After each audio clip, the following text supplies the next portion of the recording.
All right, we should be live. What's up, everybody? Happy Wednesday. Who was in the chat first today? Extreme Zone 987. What up, what up? We got Arflet with some... How do you call this tech news, Arflet? Went to Costco, and 3 gamer-looking guys with 1 cart were talking and laughing real loud while loading up our frozen foods. They're probably getting ready for a LAN party. That is not tech news. That is gamer news. Very different. But speaking of which, our next LAN party is coming up in, oh my goodness, a little bit over 2 weeks from now. So that's gonna be fun. What up, KL130? What up, Giant Robots? Hello, hello, hello. Recently went to my local Canada Computer Saturday, and they did have 9070s and XTs in stock, but Associate said they were mostly Tai Chi models.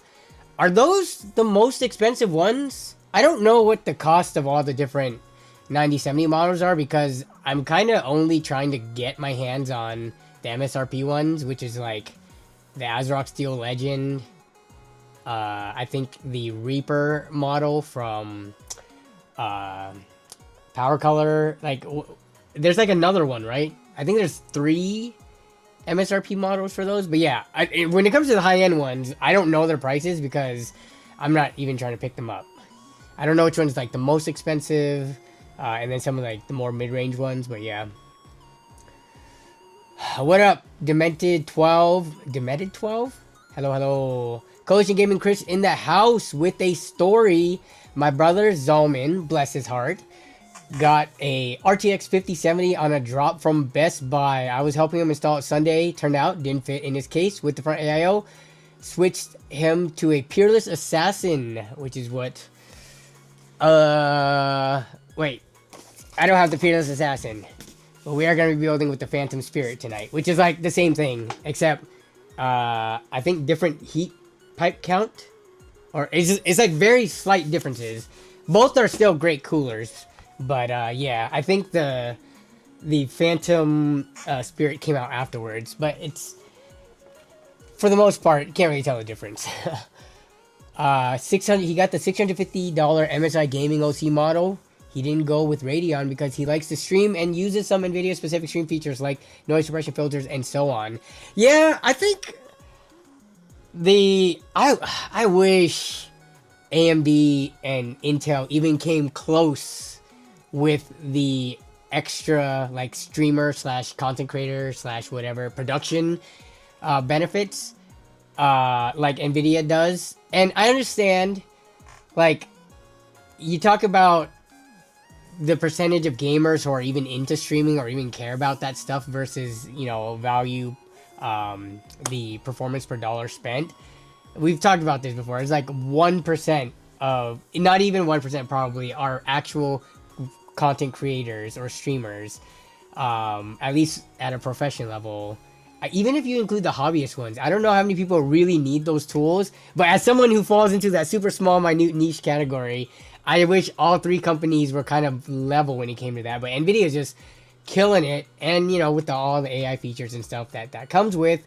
But for most people, they don't care about it. So, and right now I'm on the B580. I actually finished my build last week after the stream.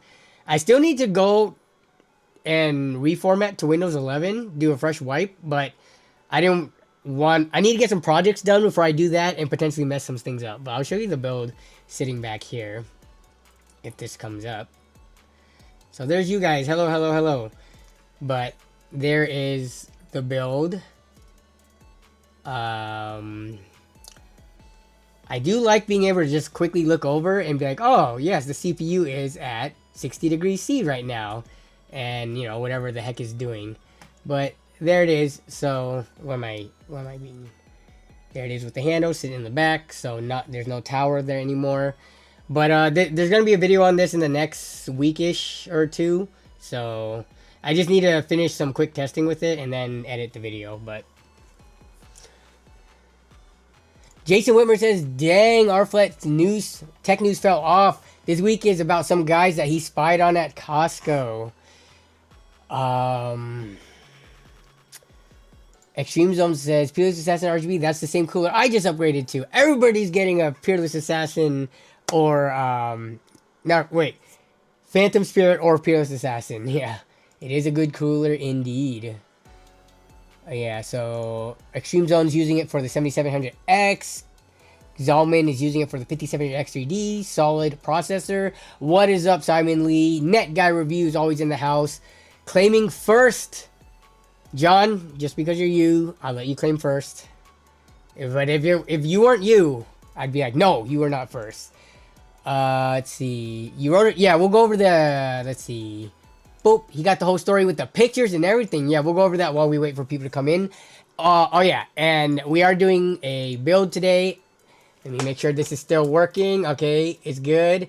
Yeah, so we are doing a build today, and I'll get into that later.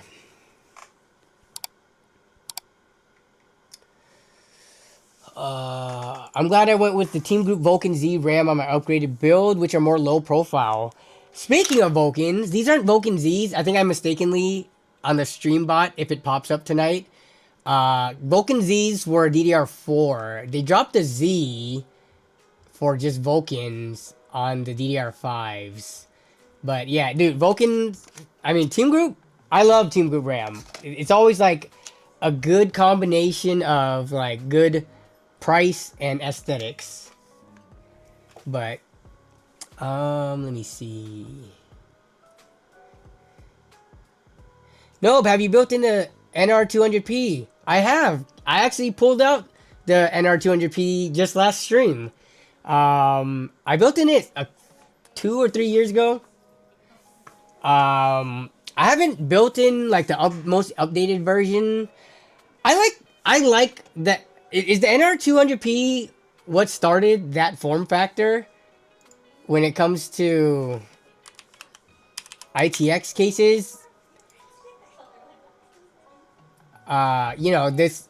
Alright, see ya. I don't think it was. There must have been others before it. But yeah, no, I like the NR200p. That's why I picked the CH160, which is like the same thing except with the handle. It's not the same thing because it has glass. But yeah, there's a bunch of these similar looking cases. But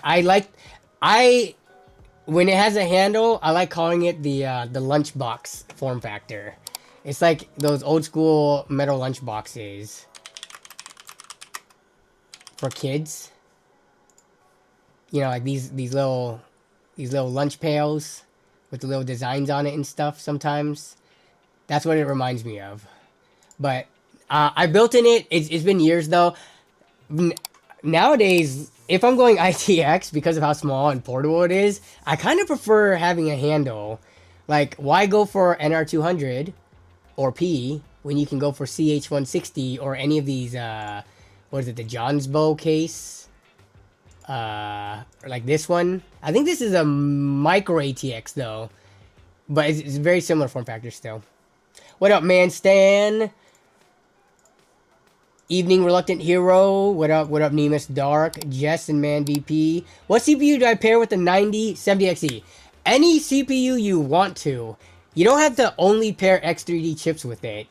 If you play AAA games 4K at like ultra settings, you could bottleneck that thing so much without even having to throw in an X3D chip, which are kind of somewhat hard to get. They're always going in and out of stock. If you have Micro Center, it's easier to get. But honestly, if you wanted to pair like a Ryzen 7700 with it, Ryzen 7 7700 or like a 9700 or something, non-X3D, I think that would be solid. Depending on how much money you have. You got a pretty nice card there, so if you can afford the 7800 X3D, which is kind of doesn't make sense price-wise because those cost pretty much as a 9800 X3D. Like, the 9800 X3D is the go-to answer when you do have, like, a top-tier card. But if you can't find it, or if you're not trying to drop close to $400 on a CPU and you want to get something a little bit cheaper, closer to like 200, 250, I think a non-X3D chip is fine. It depends also, are you like having to pick up the motherboard too, or are you already on AM4? Stuff like that. So, what up, Robert Fixit? What up, Adam Williams? Thermalright for sure has taken over the budget air coolers, and rightly so. I'm actually excited about this. There's a Thermalright cooler with a Thermalright cooler with temp display. This one, well, there's two of them actually. So there's the Assassin X, which has only that.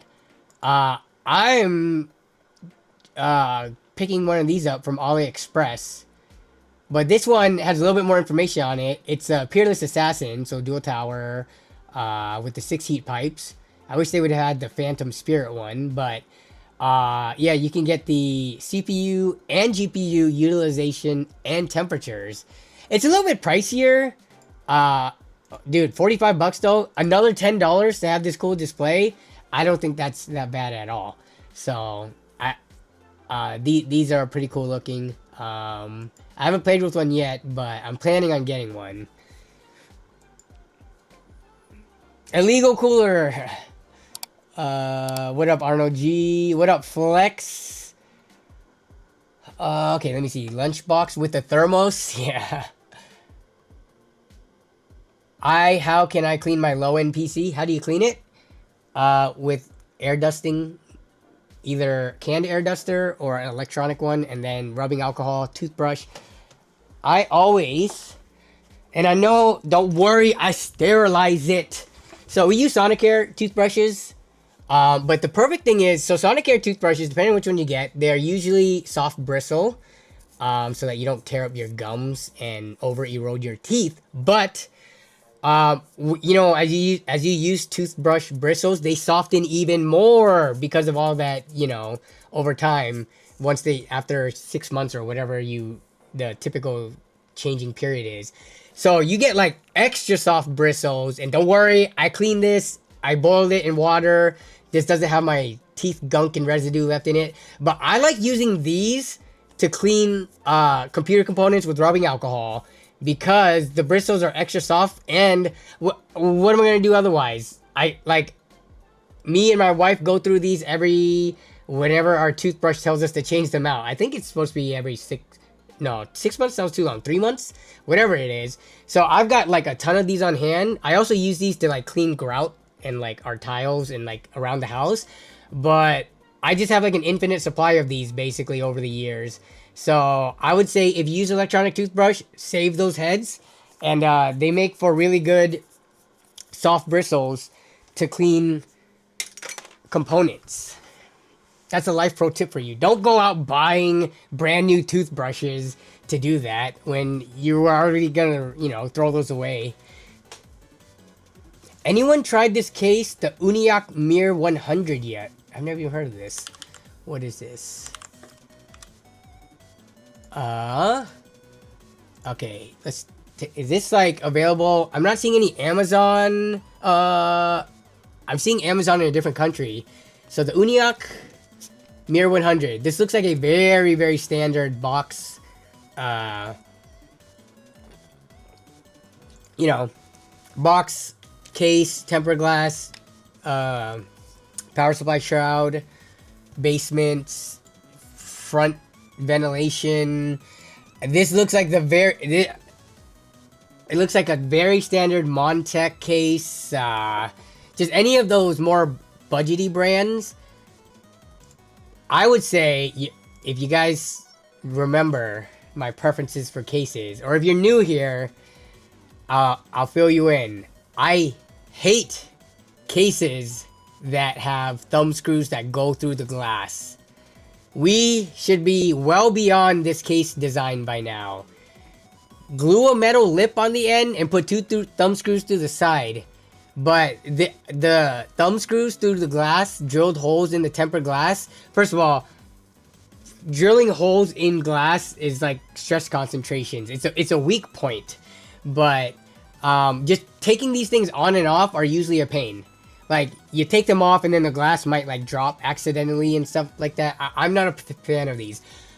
I will say though, if this case is cheap enough, like let's say this case comes with 4 adjustable RGB fans and it goes for like $50, then I can't complain, right? But if this is like, and this doesn't look like it's available in the US because the Amazon listing for it is like UK and stuff. So I'm thinking this is more like Europe, or just like other markets. If it's cheap enough, yeah, any case could be worth it. But that, other than that, and that's one of my biggest pet peeves of case designs. Any modern case that still drills through the glass.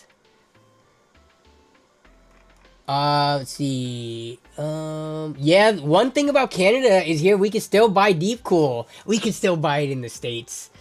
You just got to get it through a listing that doesn't call it Deep Cool or through AliExpress. John's Bow D32 Pro. Dave, which by the way, David, if you're in the house, please speak up.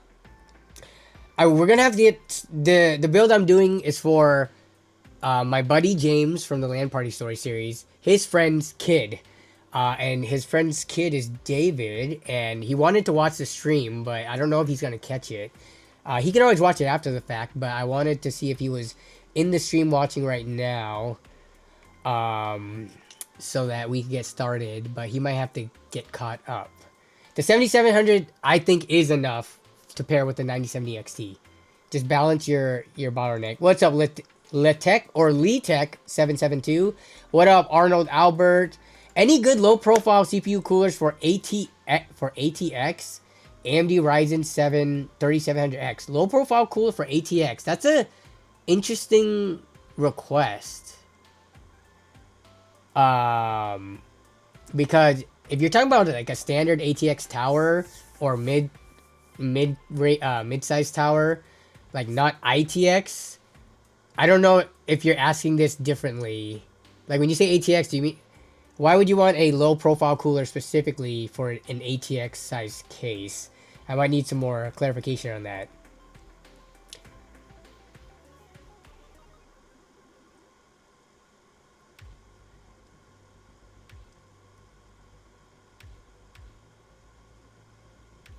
I use my wife's old makeup brush. That is even softer. But Chris, I think that's for like dusting, isn't it? I guess I don't know what kinds of makeup brushes there are out there, but makeup brushes, if it's like the stuff that you put the powder or foundation or whatever that thing's called is, aren't those too soft to like get a good scrub on? For dusting, I could see that, but if you got to get in there and like, you know, get a little bit of abrasion going, that might be too soft. Same, I use those free toothbrush. Yes. Well, no. So I used to use the free dentist toothbrushes, but now I've realized because we have guests over, whether it be, you know, family and friends or specifically the LAN party when people are sleeping over, like, you know, 14 other individuals sleeping over, I found that, or when we have guests come in from out of town and stuff, I found just having extra toothbrushes from the dentist is useful for that, right? Like if someone accidentally forgets their toothbrush at home, or if they, you know, are staying over unexpectedly or something, having the extra toothbrushes from the dentist is good for that. So I don't use that for the PC components. Yo, this is crazy. I just built my first PC in this case, and I found your channel yesterday. Great case. I think it's a great case. I already covered it in a video, and we're going to cover it again today in today's stream. I'm not a fan of the Peerless Assassin. Dude's ability, extremely low RAM clearance. Most of the time you have to offset the front fan. Reluctant Hero, you make a good point. And I have found in multiple builds where I've had to increase the fan height. I will say that that's only an aesthetic thing, because the cooler is such a great cooler that even if you didn't want to include the front fan, it would still, for the majority of components that people pair it with, will still cool the CPU just fine. You don't have to put the front fan on. You could also put it in the back, and even if you offset it up where some of the fan doesn't hit the fins, it still works really well. So I do agree with you. I don't know how else they could really fix it though, just because of the nature of dual tower coolers. You know, like that's just how it is. Even single style coolers get close to RAM. So it's just something that I've kind of given them a pass on because the price to performance is so good. Beard brushes work too. Oh man, I wouldn't know anything about that. I couldn't grow a beard to save my life. I can't even grow a mustache to save my life, bro. I have hair in very peculiar places on my body. Okay, I'll just leave it at that. There are some places where it's like barren desert, and then there are other places where it's lush oasis. So all my toothbrushes graduate into part cleaners. I wish I would have gotten the Deep Cool CH160 before they got banned. You can still get them on AliExpress. I forget how much they cost. Oh man, I really need to get to building this system though, because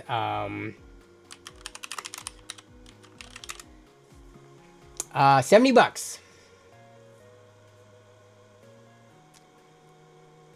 I think this is free shipping too. I think for this case, that's a pretty reasonable price. You know, ITX stuff's always like a little bit more expensive. Magnus says it's a $40 case with 3 RGB fans, that one that we were looking at. Oh, 40 bucks? Yeah. This thing's totally worth it then, in my opinion. For 40 bucks though, I would say I would pick that up and use them for budget builds and for, you know, people who don't have as much money to spend. At the end of the day, I mean, for 40 bucks, I've bought way worse cases than this. I was just worried if this thing was more expensive and closer to like 80 to 100 bucks. But 40 with 3 included fans, and it holds your parts and has a power button to turn on, I would say this is actually really good for the price. Add a line to the D and make it a beep cool. Yeah, what up? Egg says they're here. All right, everybody. Oh, wait, Egg. When you say I'm here, is this David? David, aka Egg? Or is this some other person? Oh, okay. All right, wait. How do I know that you aren't trolling me? Because sometimes people like to troll. Like, what is your father's first name? If you can tell me that, then I'll believe you.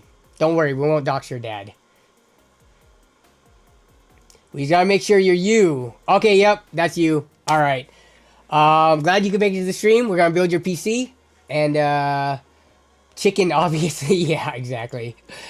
Let me see. So we're about 20 minutes in the stream. We could probably get started now. I just want to make sure I didn't miss anything major in the chat before we do. Well, I bought the Intel Arc B570 to get me through the GPU scalper era. Yeah, dude, B570s, there are some pretty decent bundle power supply deals with those right now. It works out to being like 220 or 230 if you buy them, so not too bad. Can I come sleep over? Bro, you already came and slept over, Jason. How much do you want? How much do I have to do for you to be happy? Yo, I wish I had NVIDIA. You think NVIDIA has a merch store when you visit their campus? That's how I got my NVIDIA merch. Like some t-shirts and some hats and stuff. I didn't see pajamas. The hoodies are pretty expensive, but I mean, every company should have pajamas, right?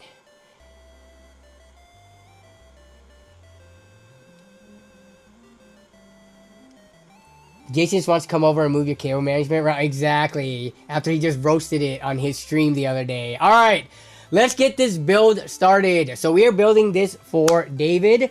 Again, this is for, oh, let me switch to the, test bench. No, not the test bench. Or should I track myself? So now the camera's got to move with me. But we are building this PC for David. And David, I actually did not catch your age. How old are you? Because I feel like you might be on the younger side. So you're going to be getting a pretty nice PC for your age. Way nicer than anything I ever had, probably growing up. But I don't know. Maybe you could be Harley's son. And you are like, I don't know, 20-something years old. You're kind of young. Okay, yeah, you don't have to say your whole age, but to me, these kinds of specs for anybody who's like in high school or even younger, this is like such a capable PC for that. But going through the parts real quick, and you guys might think that this might be a weird combination of parts, but I'll explain it because me and his dad worked out like what he wanted the computer for with regards to the use case, as well as upgraded or like future-proofness, which we usually don't like to do too much. But I think we're at the point now where with AM5, it's starting to get harder to recommend AM4. So making the jump to AM5 is worth it, especially if we get the same longevity as AM4 had. But let's go over the parts. So main parts, let's go over that first. We're going with the Ryzen 5 7600. So I think the biggest question people might ask about this is like, why didn't I go with the 7500F, which is also a really good budget, price to performance, performance to price CPU. And because this is going to someone that is a little bit younger, and in terms of like longevity, troubleshooting thing, the 7500Fs from AliExpress, they don't come with a they don't come with warranty, and they don't have integrated graphics for troubleshooting should that arise in the future, which means if anything happens to your graphics card for whatever reason, your PC becomes useless if you are not a person who is tech savvy and has like spare parts on hand and stuff like that. So there are use cases where going with a dedicated, or iGPU rather, a CPU and not a CPU and not like an F SKU does make sense. So we've got the Ryzen 5 7600 for the processor. Paired with that is the B650 Aorus Elite AX. This is an Amazon, what's it called? Warehouse special. As always, I love to always get my motherboards from there. Let's see. We got we're going with the RX 6700 XT for this build. And this was basically because the GPU market sucks right now. And the 6700 XT is pretty capable still. And I'm going to say this will remain capable because of the stagnation that we've been seeing in the lower end.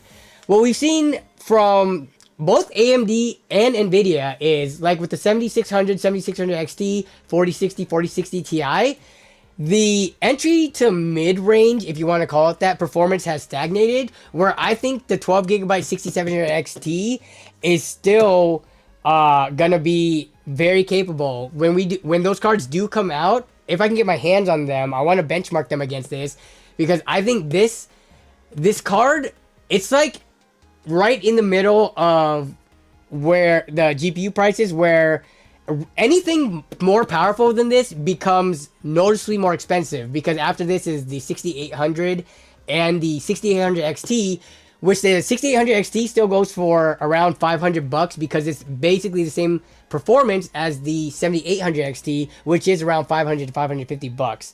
So Harley's dad actually requested initially if I could put an NVIDIA card in them in the build, and what I said was, I don't think for the performance that it gives, I think going AMD will be the better bet for you.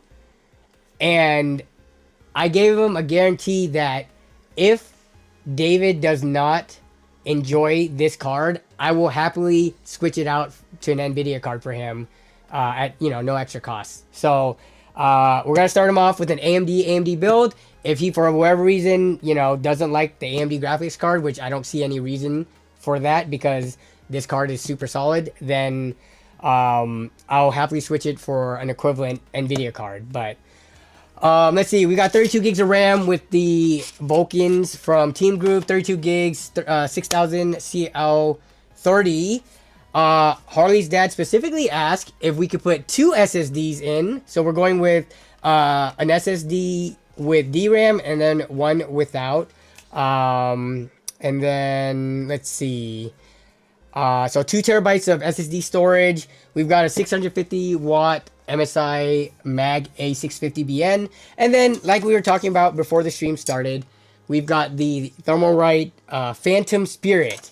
And this is the Phantom Spirit because if we count the heat pipes, 1, 2, 3, 4, 5, 6, 7.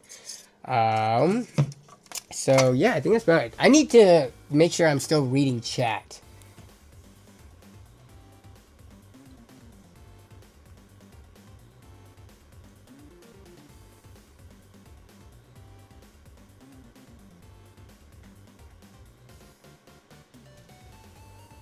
Robert Fixit, who is a grown-ass man, says, already better than my PC.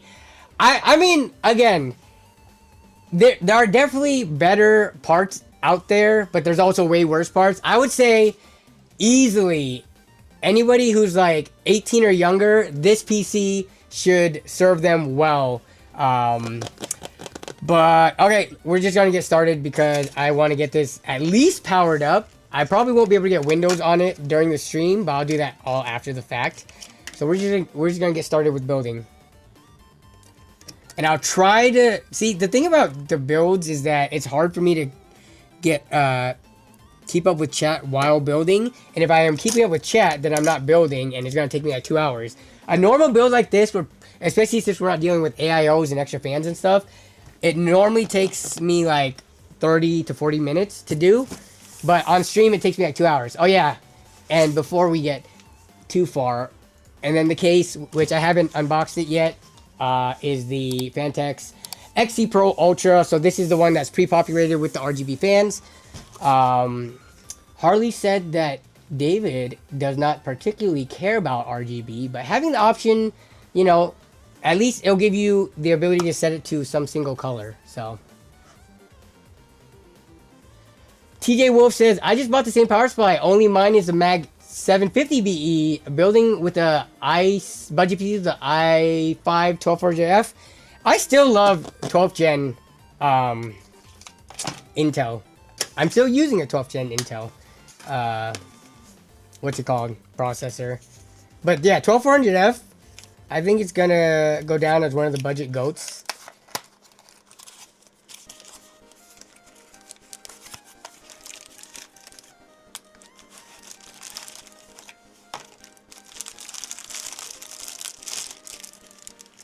What's a good mid-price GPU to pair with the Ryzen 7600X? If you could get... I mean... Well, what is the definition of a mid-price GPU? Is that like $500, $400? You got to give a dollar amount because people define those things differently.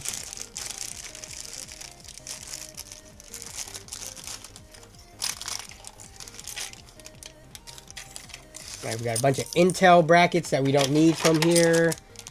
And I guess I'll try to explain it as much as possible because David's watching. But we're going to put the cooler on first. Because as much as I've built with these Thermalright coolers, I still sometimes flip the, what's it called? The bracket the wrong direction. I need a razor blade or something to cut this with. We're gonna pull out the scissors. $300 to $400. See that right now, $300 to $400-ish dollars only gets you like at the tail end like a 6700 XT. Have you guys looked at 6700 XT prices on eBay lately? They're like $300 used right now. This one's a brand new one, but. Yeah, they're like $300 used. 3070 prices has gone up. It's just, I don't know if, I don't know what AMD and Intel, or AMD and, what's it called? AMD and Nvidia are going to bring in the $300 price range. I mean, we know there's going to be like the 5060 and the, I guess it would be the 9060, which I'm still not used to that naming convention. But are they going to be any good, or are they going to be stagnant, kind of like last gen? Remember, they haven't really given. Okay, I gotta remember to peel this. You see, I kept this. I did it on a somewhat recent build. I forgot to remove the sticker. I thought I would never be that person, but it gets the best of us. I forgot what I was probably distracted by something, and I just totally didn't take off the sticker. So I'm just gonna take this one off now. But let me make sure this is the right fit before I put those on. That is the right fit. Okay.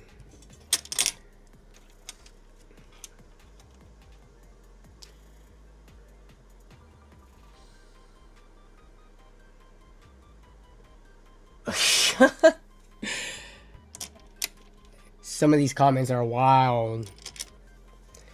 Alright.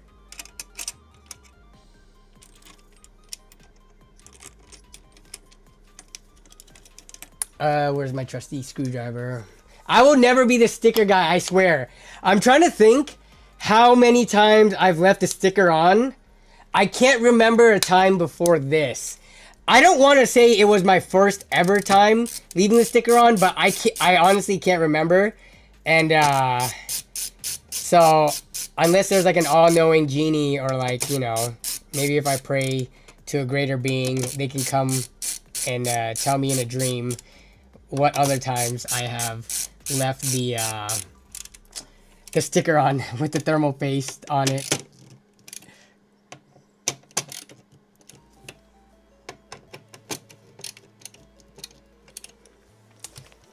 Okay, and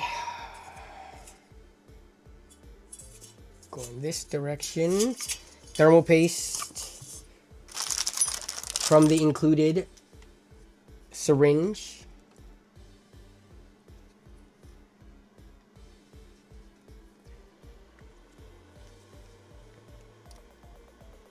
Forgetting the sticker is wild. That's what I thought. And then it happened to me. I was like, wait, how? How could I? Nah. The thing is, though, it's so easy to identify. As soon as I fired up a benchmark, I knew. I was like, okay, something's wrong. And then I checked it, and there it was. You just know instantly. And it's crazy because even with the sticker on, the CPU didn't thermal throttle. It was just running in the 90s. But it didn't reach high enough to downclock or trigger any of the throttle flags from like hardware info.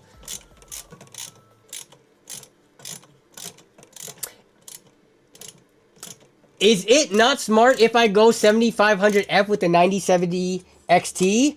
I think, honestly, I think that's an okay pairing.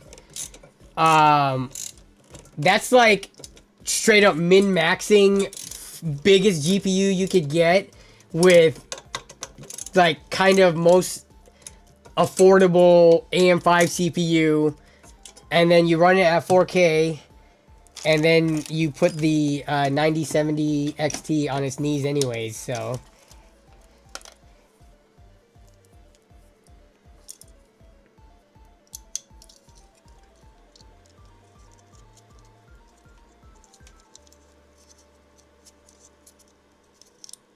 Don't feel bad. I'm a mechanic and I put my clutch in backwards once.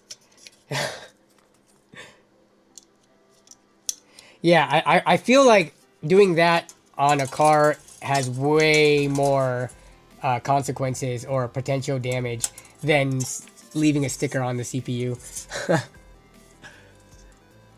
I'm not a big car guy, but I just have a feeling. It's especially more work too. I'm gonna put the memory in now too. We're gonna put the memory in here. Slots A2, B2. What screwdriver are you using? I'm thinking of getting a new one. Alright, talking about screwdrivers. This is the Linus Tech Tips LTT screwdriver.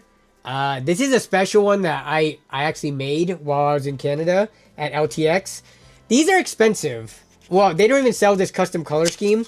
But even if you buy the plain black and orange one, they're like 80 bucks, 70 or 80 bucks. I forget what the price is. So if you want something kind of comparable, Amazon Basics has this one for like 15 or less, I think. And it's still ratcheting. I use this all the time. I just used this the other day working on like house projects. So, but this is like something you buy if you want to support Linus Tech Tips for the years and years of free content that they've delivered to you, and you want to get a nice screwdriver out of it. But like, if you're like strapped for cash, you don't buy this, because you could buy like 5 of the other screwdrivers for the price of one of these. But that's just how creator merch kind of works.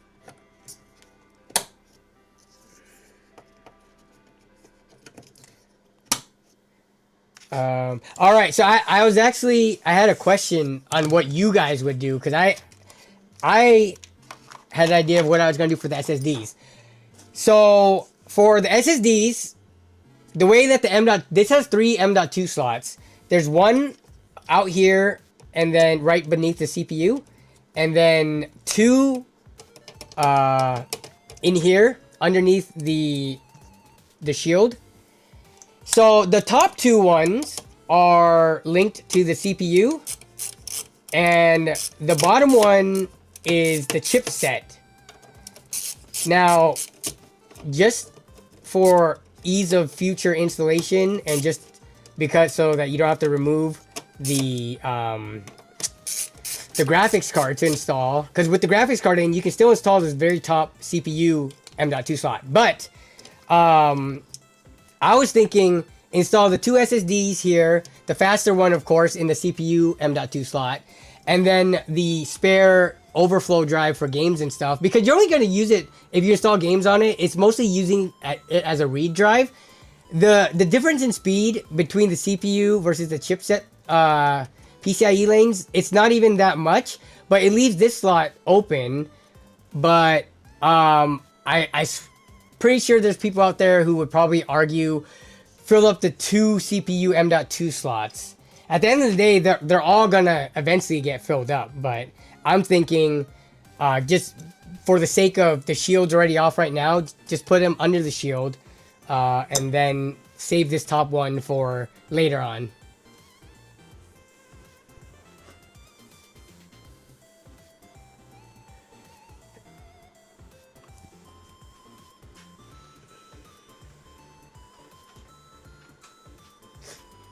Let's see.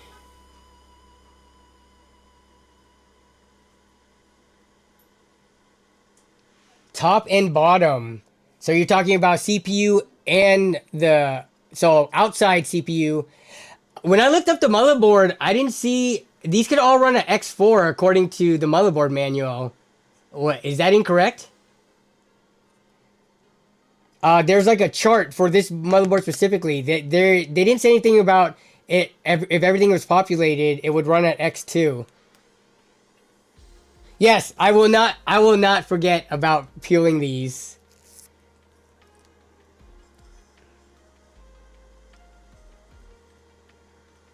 Oh, is the bot not working? Let me check the Stream Elements bot real quick. It should be posting a message every like 5 minutes of what the parts is. Streaming tools, chat bot, timers. Yeah, it's on. What the heck? I'm just gonna copy and paste this into the description, because apparently the bot does not want to report for duty tonight.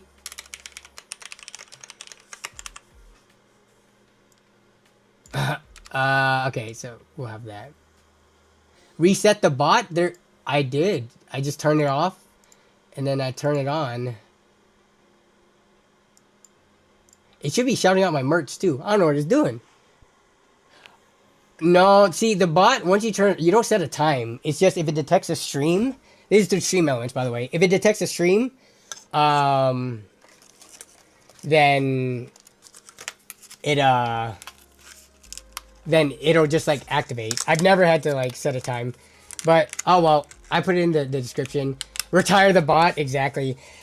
This is what I'm gonna do. So it doesn't seem like we have a very clear or decisive like audience opinion. I'm actually gonna put it under the shield, and I'll run the tests actually after this is built.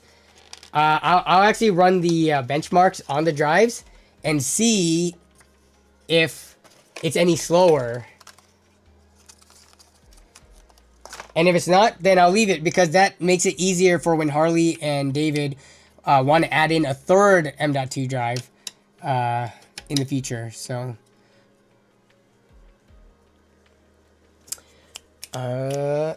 screws. I need the screws for it. Is that MSI PSU any good? Yeah, it's a perfectly like capable power supply.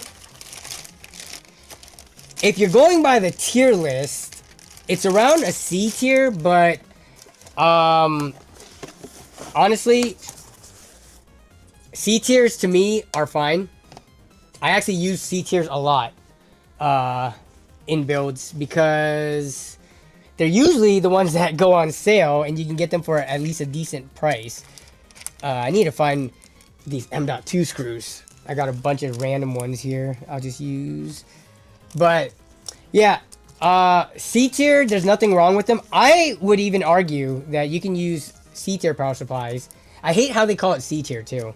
Like, there's nothing dangerous about it. There's nothing like even close to it failing prematurely or burning down your house or exploding. But tier list purists are gonna be tier list purists.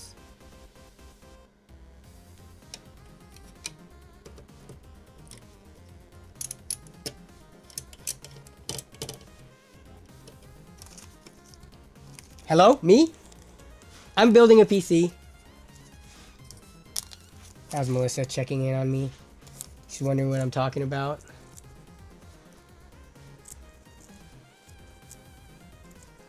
C is for consumer grade. Wait, let her build it? Nah, she's about to eat some food. She went to go pick up some food because she was craving something.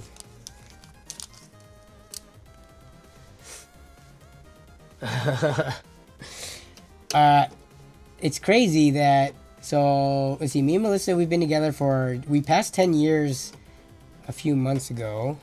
Actually, more than a few months ago. Coming up on like 10 and a half years. But she's never built a PC. Just no interest. And I think it might be a fun future video, so maybe we'll do it. I think she would be fun to have on camera. But yeah, it's kind of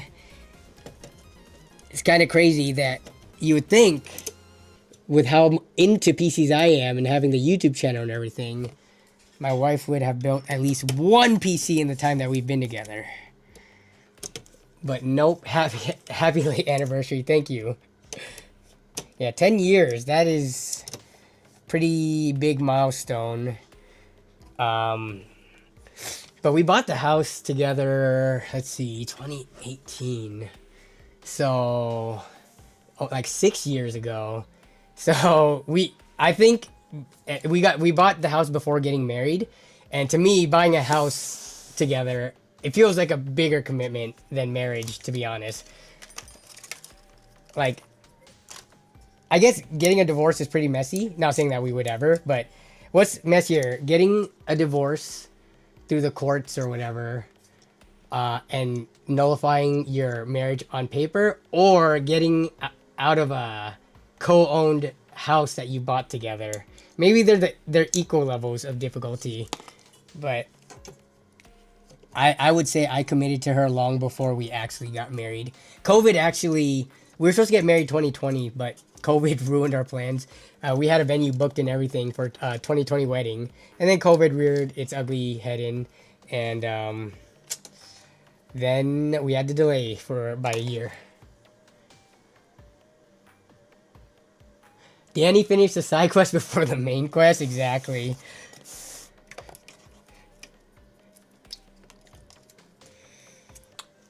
All right, cooler is on. SSDs are in. See, that was like the hardest part usually. So let me I'll move this to the side so I can have some more room. We're gonna have to put the case up. I gotta clean up a little bit. Nah, screw it. We just move this to the side. I'm gonna move that out of the way while I pull this out of the box. What specs are you running in your main rig? I got an Intel Arc B580, which is actually similar performance to the 6700 XT. They're like almost the exact same performance. Same VRAM too. And my CPU is the 12700K. So I don't run a super powerful PC. I think I'm a little bit against the norm of a typical content creator or a YouTuber or a PC YouTuber or whatever. I don't have the biggest, baddest specs. And I'll explain that in the video once I do my build update video. But yeah.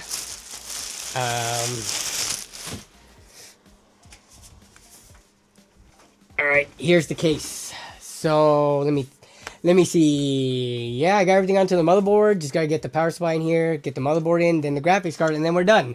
It sounds that easy, but it's gonna take me the next hour. Watch. The true test of husband and wife devotion is having to share one computer. Yeah, we haven't done that. Actually, my wife's actually pretty good about doing everything on her phone. She doesn't really use a laptop or a computer too much, except for like her work. But in terms of like at home, she does mostly everything. Actually, iPad. I take that back. iPad and phone.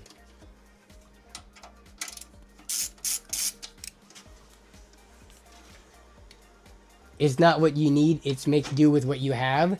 I mean, I definitely have much more powerful hardware, but I don't know. I don't feel the need to run that hardware.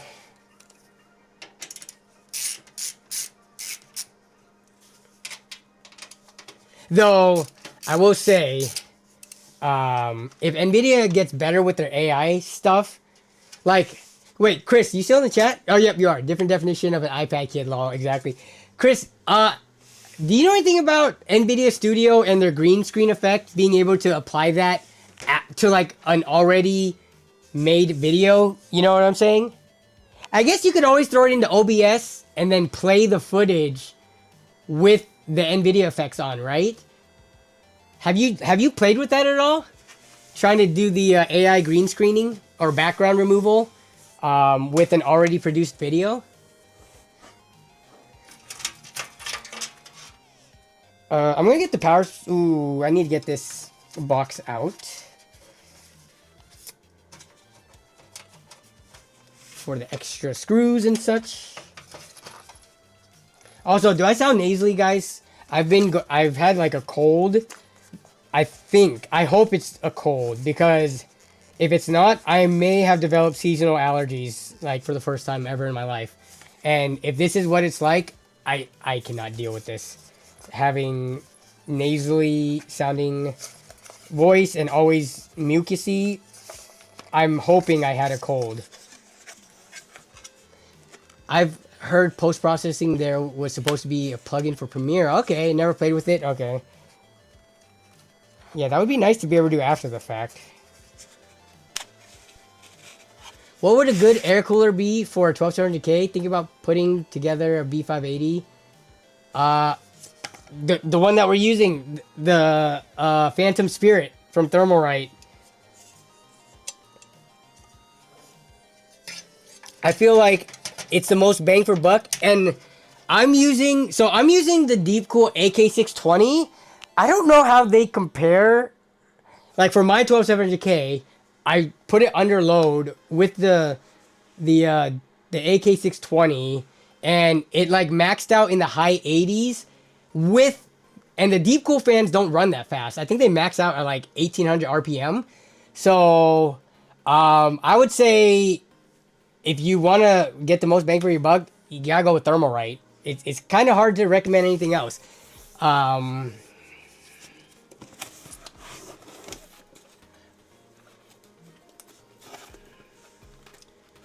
Mesothelioma? I've only heard that. What is that? I've I've seen a bunch of commercials and stuff for that. Rare aggressive cancer? No. Hopefully not that. Okay, hopefully not that. Yeah. No, I recently, because we've had health scares in like our family recently, I went to go get a checkup. And you know, did full blood panel and blood work and all of that. And good news is, in terms of diabetes and cholesterol, I have no issues. So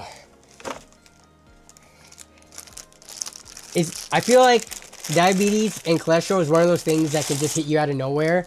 Where like, especially when you're transitioning from the being kind of like somewhat younger to that, you know, older age. And I'm not even that old, but mid 30s, slowly getting there.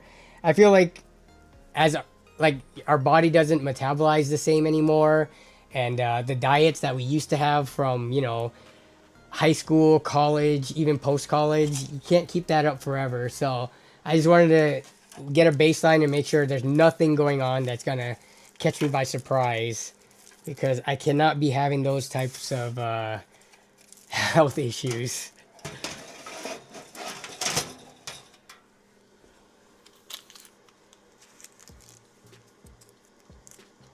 I thought about a V2 V5 for a 1270K. V5. The V5, honestly, what do? If you just game, I think the V5 would be enough for the 1270K. But if you're putting all core work, it's the all core workloads that really make the difference in terms of like the max temps you're gonna hit. The V5, I would say, could probably handle it, but it's the fans are gonna be ramped up really loud, and you're probably gonna be running in the 90s if I had to guess, just based on my own experience with my 1270K and a dual tower cooler. So a single cooler with less heat pipes too, single tower rather. I would think that it's doable if you're only gaming, but if you're doing anything heavy core and threaded workloads, I would say spring for the dual tower. If you want, you can get an AIO as well, but I'm not really a fan of AIOs unless I have to use them.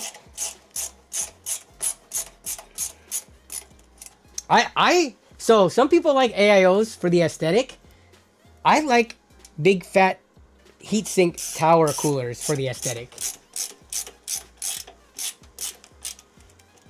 Extreme Zone 97 says, I got some chocolate cookie dough ice cream that is calling my name.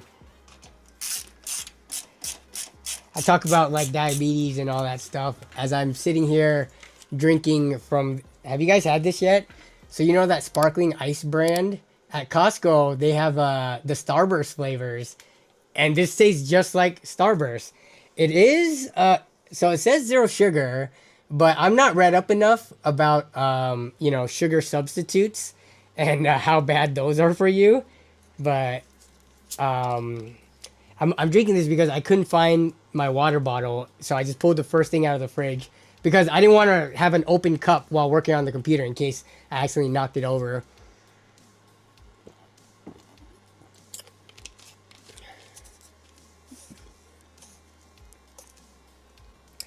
Yeah, this is for, the PC is for David in the chat. So, it's for a friend of a friend's kid who is going to... Oh yeah, David, what games are you going to be playing? I did not ask your dad what games you plan to play, but if I had to guess, I'm thinking Fortnite. And maybe Roblox. One of my my brother-in-laws, he's all over Roblox. I've never played Roblox, but it is popular. Marvel Rivals. Okay. I haven't played Marvel Rivals yet. I should. Jason and crew has invited me to play. Actually, no, I can't. No, I did play. I played one. How many matches was that? I take that back. I can't say that anymore because I did play like 2 or 3 rounds one night. So I've had one play session of Marvel Rivals. But I'm not a big fan of Overwatch type games, so I haven't hopped back in. Zero sugar sucks due to imitating real sugar. They need to imitate high fructose corn syrup, and it would... I think this is pretty indistinguishable. I can't tell that it's not real sugar. But I'm not a, like, you know, energy drinks and, like, soda snobs? Like, they know when it's the diet versus the real version. I mean, I could tell diet from not diet, but, like, Coke Zero or whatever, the different versions of 1 calorie or 0 calorie Coke and Pepsi, I think for the most part, and Diet Dr. Pepper, I think they taste pretty similar. Marvel Rivals is fun. Would 100% recommend.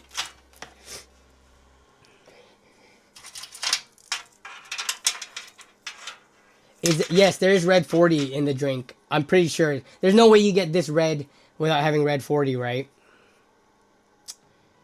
But let's see how far red 40 is on the list. Oh, wait, what? Natural flavors, green tea extract, D-alpha, tocopherol, acetate, vitamin E. Wait, where is fruit and vegetable juice for color? Oh, there is no food coloring. There's no food coloring on it, or at least no red 40. They say they get the fruit and vegetable juice for the color. Interesting. Melissa's been trying to avoid red 40. I don't even know what the side effects or the negatives are of red 40. Can you guys school me real quick? Let me make sure all the standoffs are there. This is pretty standard. ATX, they are there. Kidney. I can actually stand the 0 versions though.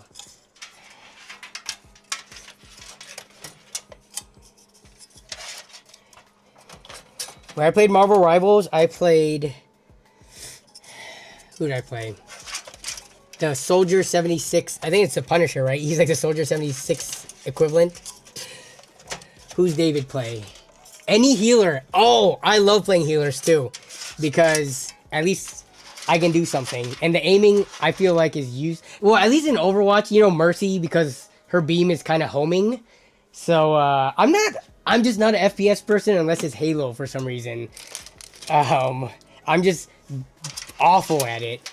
But I like playing healers when it comes to shooters, at least like hero role shooters. Why did I push all these front IO stuff to the front? I'm not going to plug this in just yet.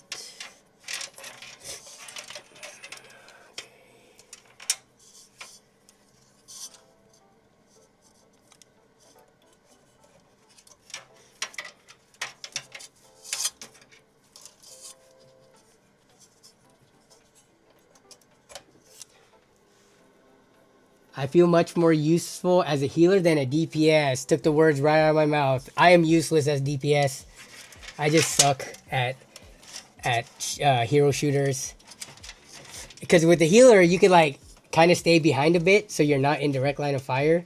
I mean, if you're a good healer, you're supposed to probably go up to the front lines and heal some of the tanks and stuff as well. But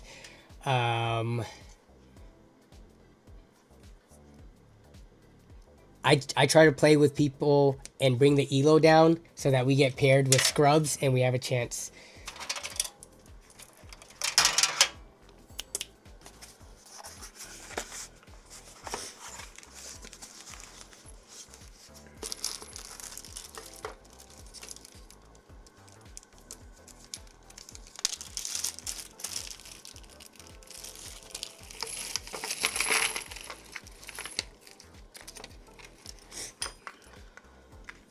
I can move this motherboard box out of the way now and put the PC front and center.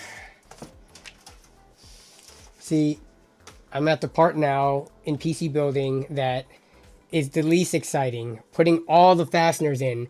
What I normally do though is I don't put all of them in yet. I put like the 4 corners, maybe one in the middle, just in case I have to take the motherboard out, you know, when I'm in case anything goes wrong for whatever reason.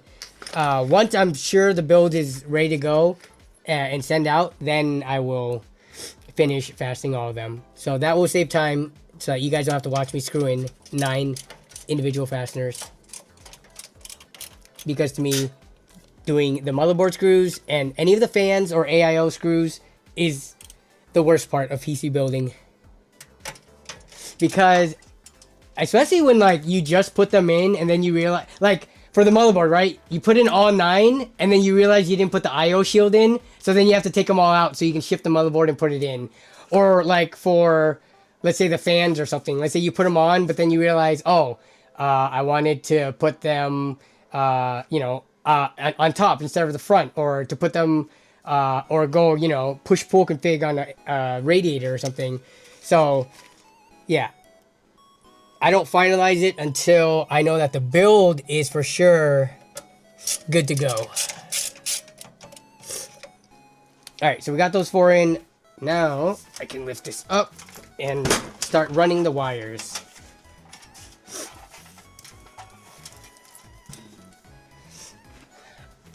Which, to you guys, is going to look boring because you can only see it from the top. But I got to do this.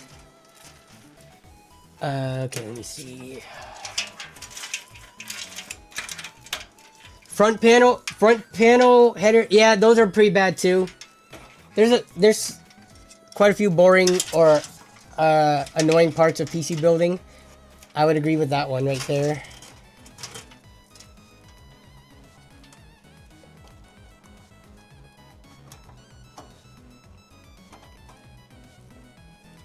Actually, can we switch views so that you guys might have a little better review? This probably isn't going to show it. No, it's not. Yeah, I'm doing some of the front routing and I can't put it on its side because I need it to be standing to stick it in sideways like this. HD audio goes down here. USB-C on this board goes right there. Let's see, we'll run it this way.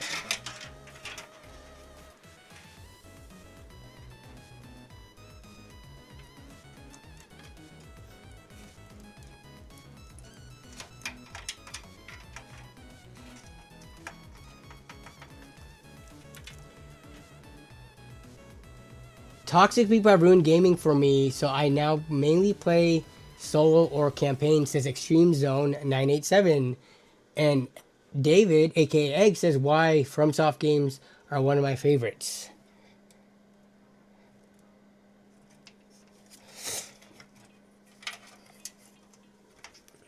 I'm trying to think of, so lately I used to be a person who only really played online games. And when I say that, I mean World of Warcraft, because if you know, you know. When you play World of Warcraft, you don't have time to play anything else. But, oh, there it is. USB 3's on the side. Not all cases have that. Or not all motherboards have that. But, so right now, anyone playing Assassin's Creed Shadows?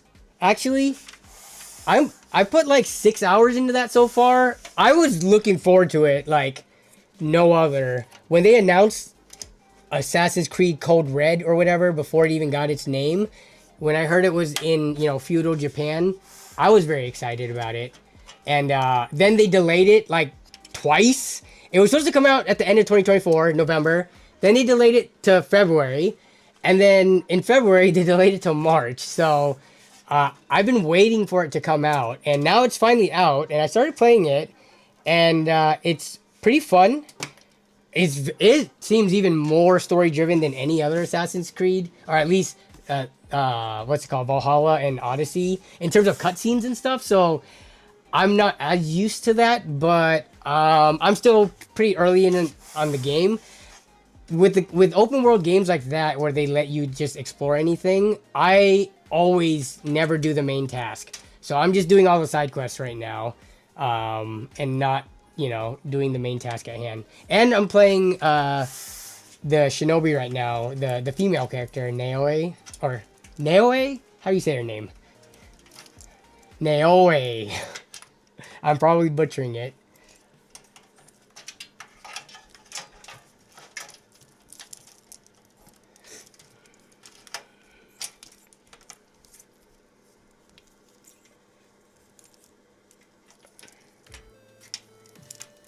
When is the next LAN party? In about 2.5 weeks. And you guys know the drill. The video doesn't come out for 3 to 4 months afterwards.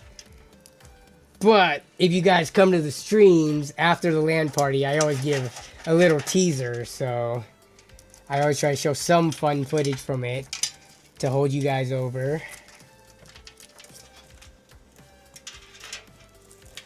Now away? Yeah, now away. There we go.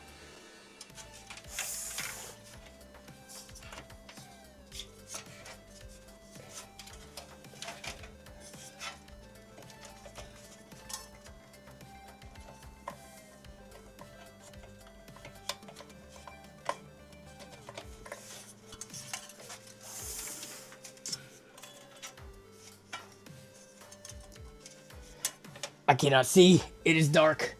Need my flashlight.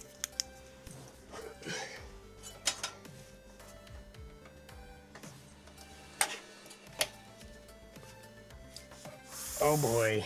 Let's do the... Oh! The front panel! It comes in a single piece. See? Why can't every case manufacturer do this? This just makes it so easy.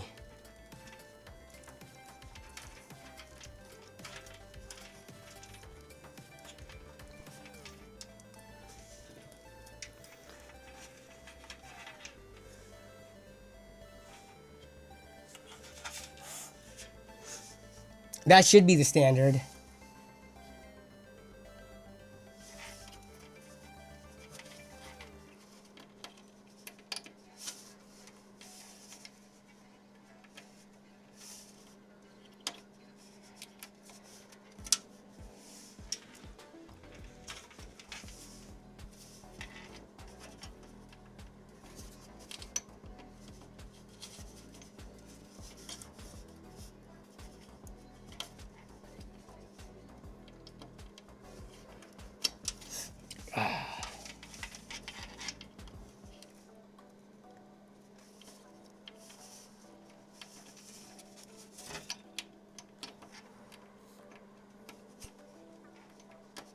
Oh my god. Okay.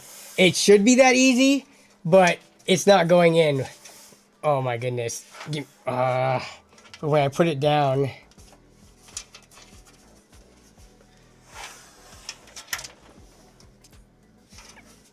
One second.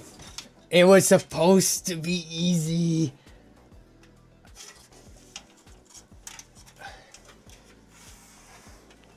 I'm a rebel.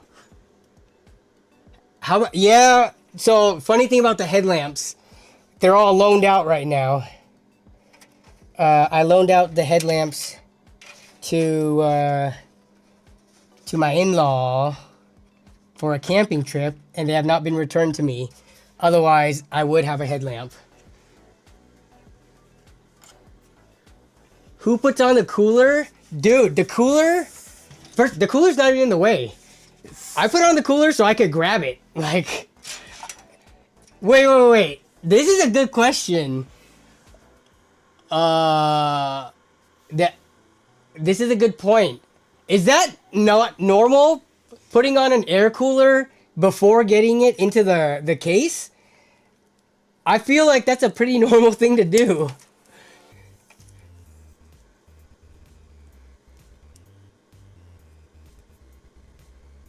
It's not an AIO. That's normal. I've literally done that for every build. I do that every single build. Because... Well, I guess it depends if you're doing Intel versus AMD. But, like, if you do Intel builds where you have to put in, like, the backplate and stuff, like, then you gotta deal with taking, like, this off, or, you know, sometimes the cutout on the cases suck for access to the back of the motherboard. So, I mean, I guess you could put the plate on outside of the case, but still, yeah, that is something that I always do beforehand.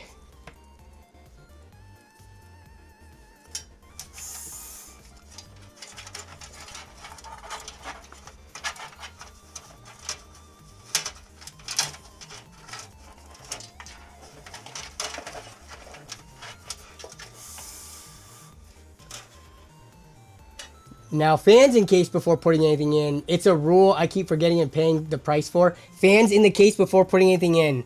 I usually like to buy cases with fans in them already, because I never.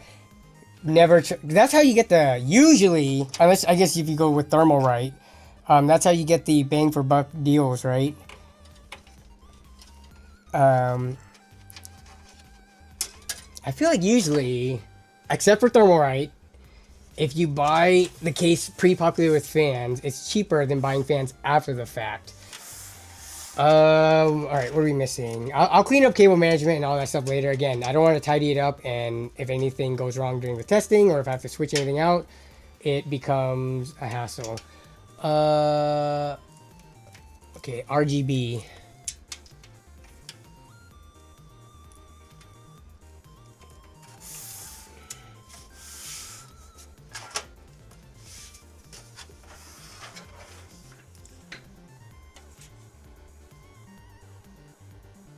Those Thermalright fans are a little loud, but dang, their prices. I mean, at what RPM? I feel like the loudness of a fan is pretty directly related to how fast you're running them, right? How fast do the Thermalright standard, what is it, TCL or whatever, the RGB kit?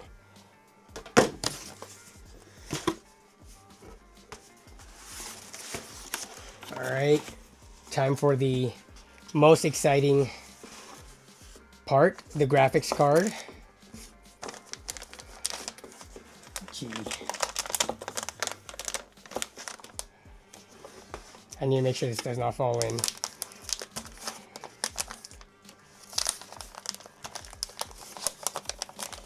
Man, PowerColor. Why'd you wait, is there another? Oh, there's another layer. I was about to say, why did they pack it so difficult to pull out?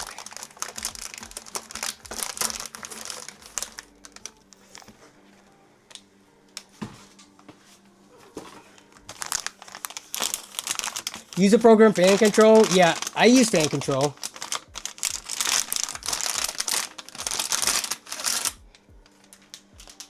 Is Jay the one who made fan control popular?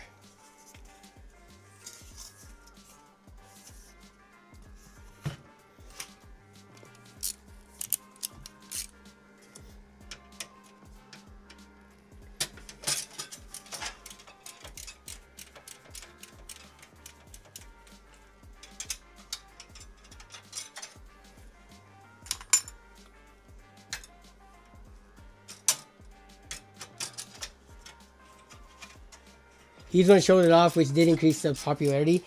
Remember SpeedFan? I used to use SpeedFan.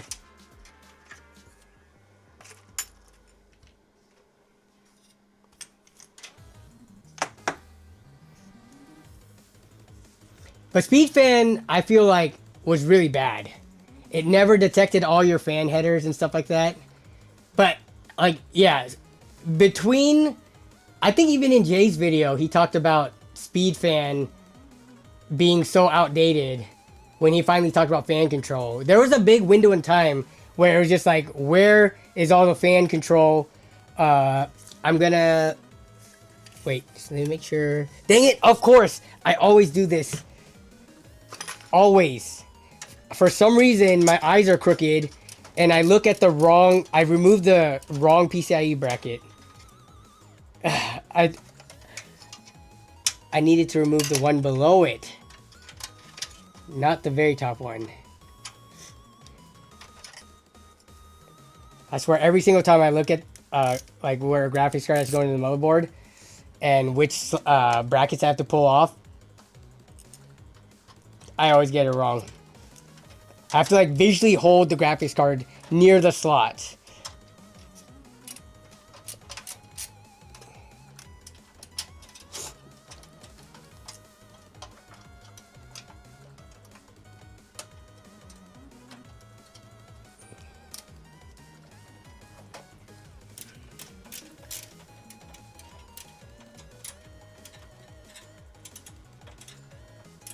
speed fan was garbage, but what else did you use back in the day? I'm going to need to get that screw in. I'll put in all the screws that the graphics card will be close to, so the middle row, because that would be annoying to go back in and finish off once the graphics card is installed.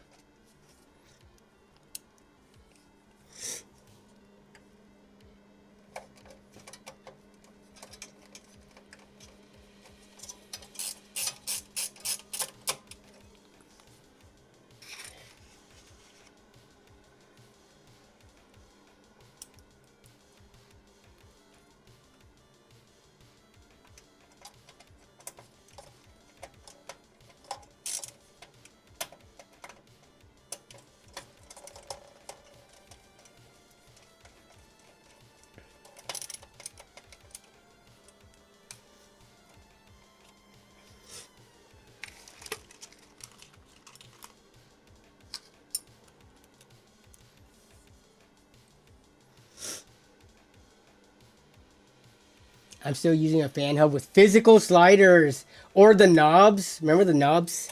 I actually bought one. I want to get into fan testing. Is there like a massive spreadsheet of like just fan data out there? If there is, I don't know about it, and I want to get into it because it's not. It'll be like pretty basic testing, but I'm very curious, just like how much better our Noctuas versus Thermalrights and stuff like that, and like Arctic, which I know there's a bunch of channels that cover some fan stuff, but it would be nice just to have a big spreadsheet of like how much a fan costs, and then like what the airflow is at the minimum and maximum RPMs, the noise levels and stuff, and a lot of that stuff. I bought one of these things. I bought a digital anemometer, rather. So this can measure airflow, and then I have a sound meter already. I just need to 3D print like a tunnel to capture all the air that goes from the fan to the anemometer, and then yeah, that should be pretty easy to do. Oh, now the Stream Elements bot is here. Let me take a look. Okay. Okay. How did they do these fans?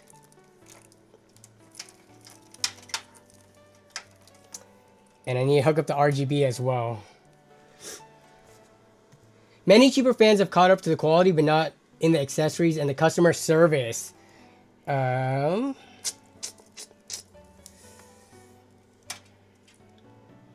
See, the last time I built in this case, I used a fan pack.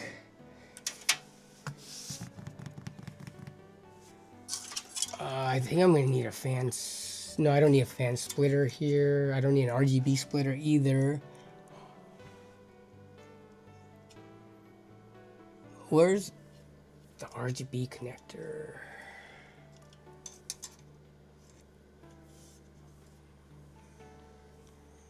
How are we doing on time? Okay. We've only been building for an hour. Not bad. Not bad at all. Yeah. Want the RGB to turn on when we power this up. That's the most important part.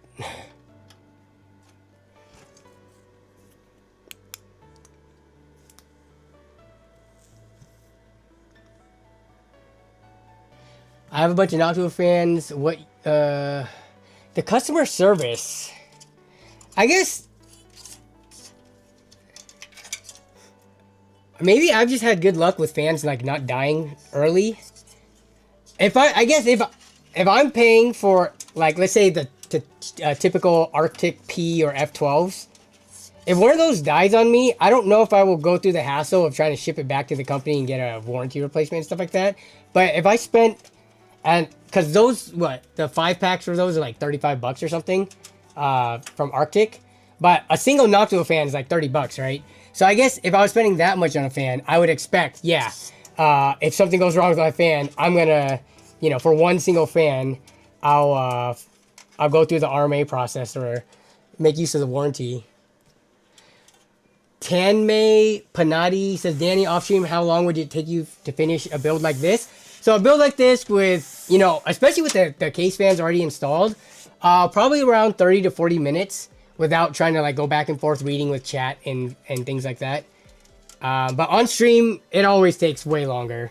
That's just the nature of it. Because I'm trying to read chat, answer questions, and I'm getting distracted. Okay. Where is the RGB connector for this? Oh, there it is. That's what I was looking for.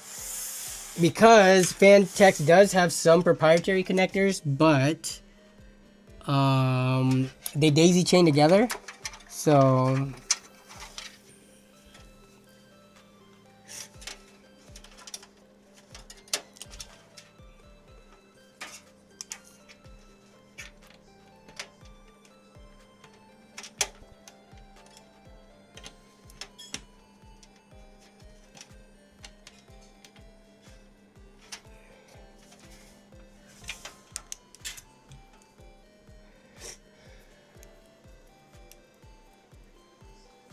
Firestorm.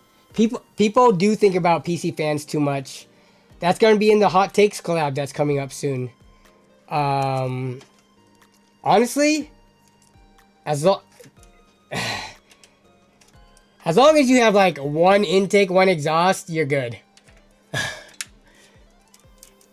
Fans don't make a huge difference when it comes to the like the overall temperatures. And if you, and I think Greg Salazar's got that hot take.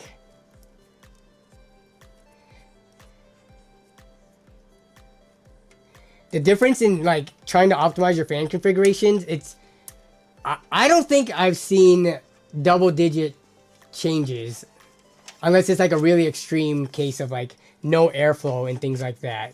But okay, let me make sure everything's.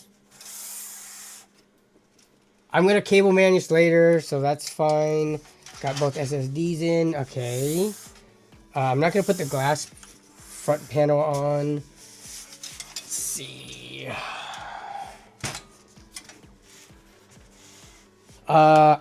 If this is, I like to play a game of don't double check anything. Oh, nope, double check it. Well, I could power it on without the graphics cards completely secured in, but just aim for positive pressure and quietness. Yeah, I would agree with that.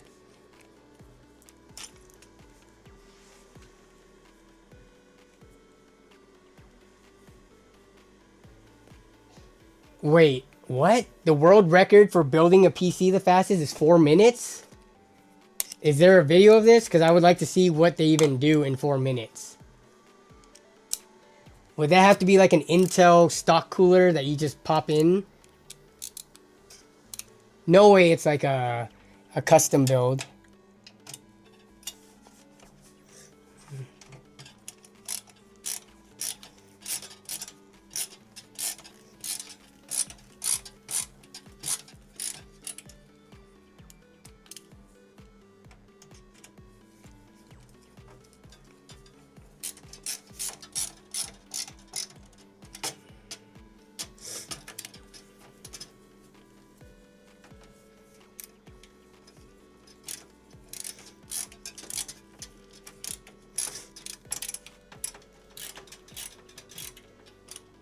It all depends on how much. Yeah, so I shouldn't say fans and all that never matter, but for the majority of people out there who aren't running super like Ryzen 9s, i9s, and like super heavily overclocked parts, then it doesn't matter.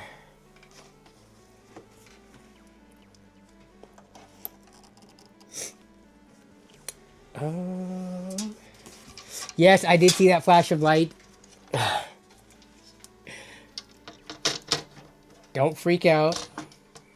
Sometimes power supplies do that. The switch was off. There we go.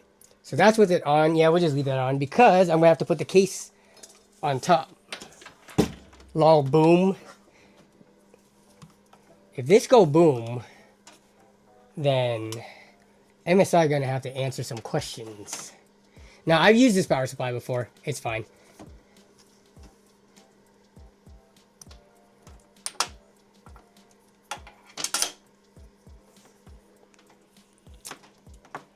All right, let's see. So we'll turn this on. If I didn't screw up, all the fans should light up.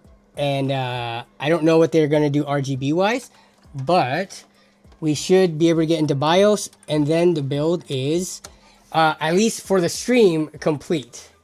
And then I'll try to show it off standing up. But,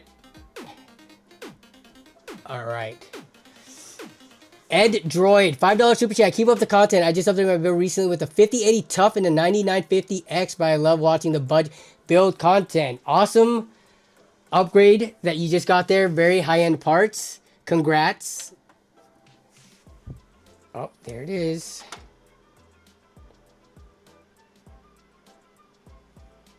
That's what I forgot. The the fan connectors. I was focusing on the fan.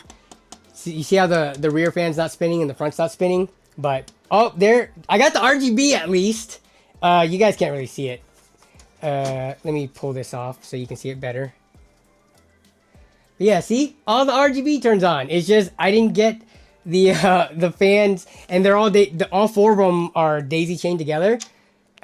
Which is fine. The air cooler's on. And we're only going to be in BIOS, so turn on.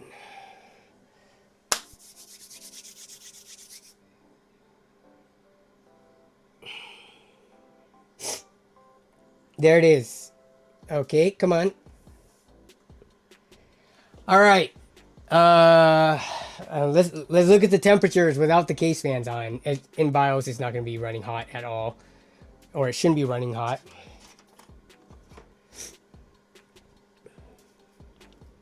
Oh, keyboard.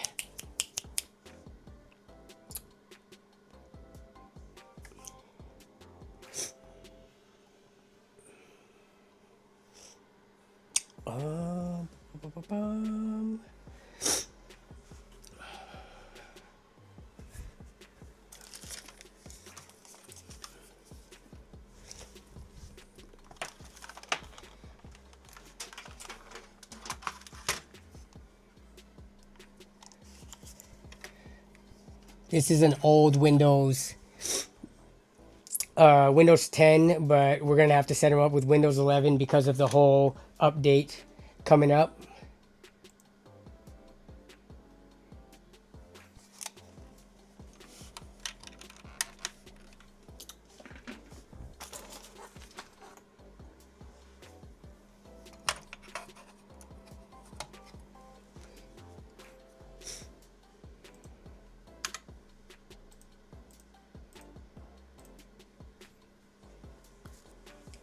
It did turn on and it got into Windows.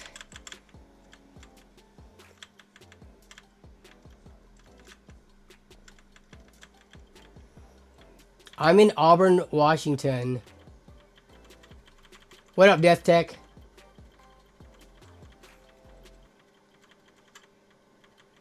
Yeah. David, that's the biggest thing when building a computer. When everything comes together, if it turns on, that's a good sign. Yeah, so just with the CPU cooler running, I mean, this doesn't say anything because it's not under load, but CPU temps is showing 27 degrees without the case fans and stuff like that.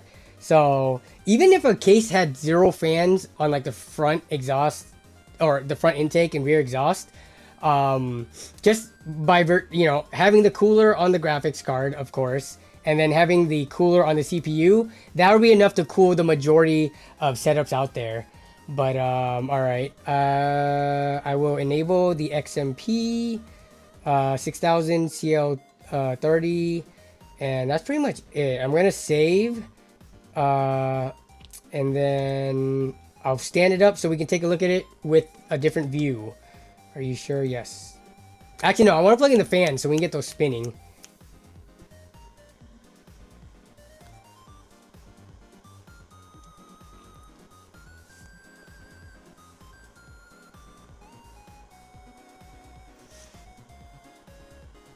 You do not need 10 fans. People who want 10 fans, I feel like in most cases, it's for aesthetic reasons. For just filling out the entire case everywhere there's like an open slot. But I don't think that's really needed in 99% of the cases. Or in situations, rather.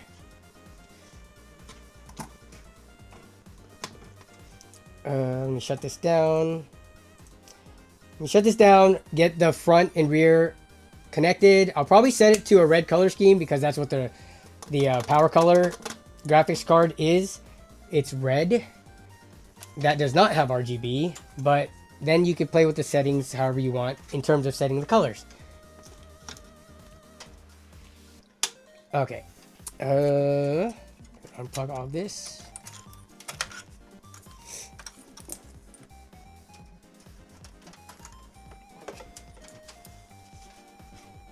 Alright, where is that fan connector at? There it is. It was this. And I'll just probably put it up top with the other ones. And now... So I missed one thing. I missed one fan connector. Not bad for being distracted. You guys distracting me. Alright. Let's put the glass on.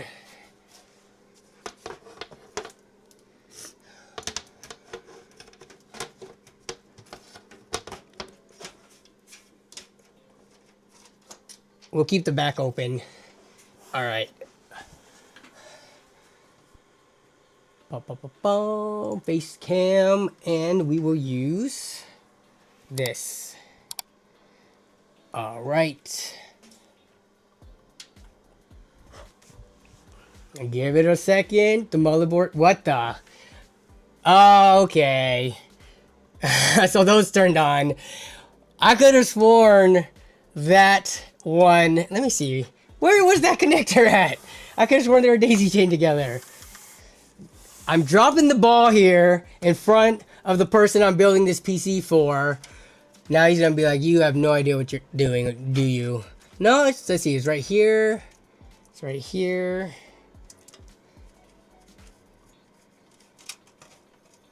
Where is it? It was right here. Oops, you guys don't see anything. Sorry. It's right here. Okay. So it was running out here this way. So there's one more connector for the rear exhaust. And that's gonna turn that one on. But so those one, I could have sworn when it ran across, it looked like they daisy chained 4 of them together. But looks like that is not the case. So here's the build. Pretty standard, you know. Tempered glass, front airflow case, you know, air cooler. How long did that take? So we started, so what, an hour and 20, an hour 15 about? I don't remember exactly what time we started, but now I'm gonna need to get Windows 11 on it and then stress test it just to make sure there's no issues with any of the components. And then it's good to go to its home. A pro builder, by the way. I never claimed to be a pro builder.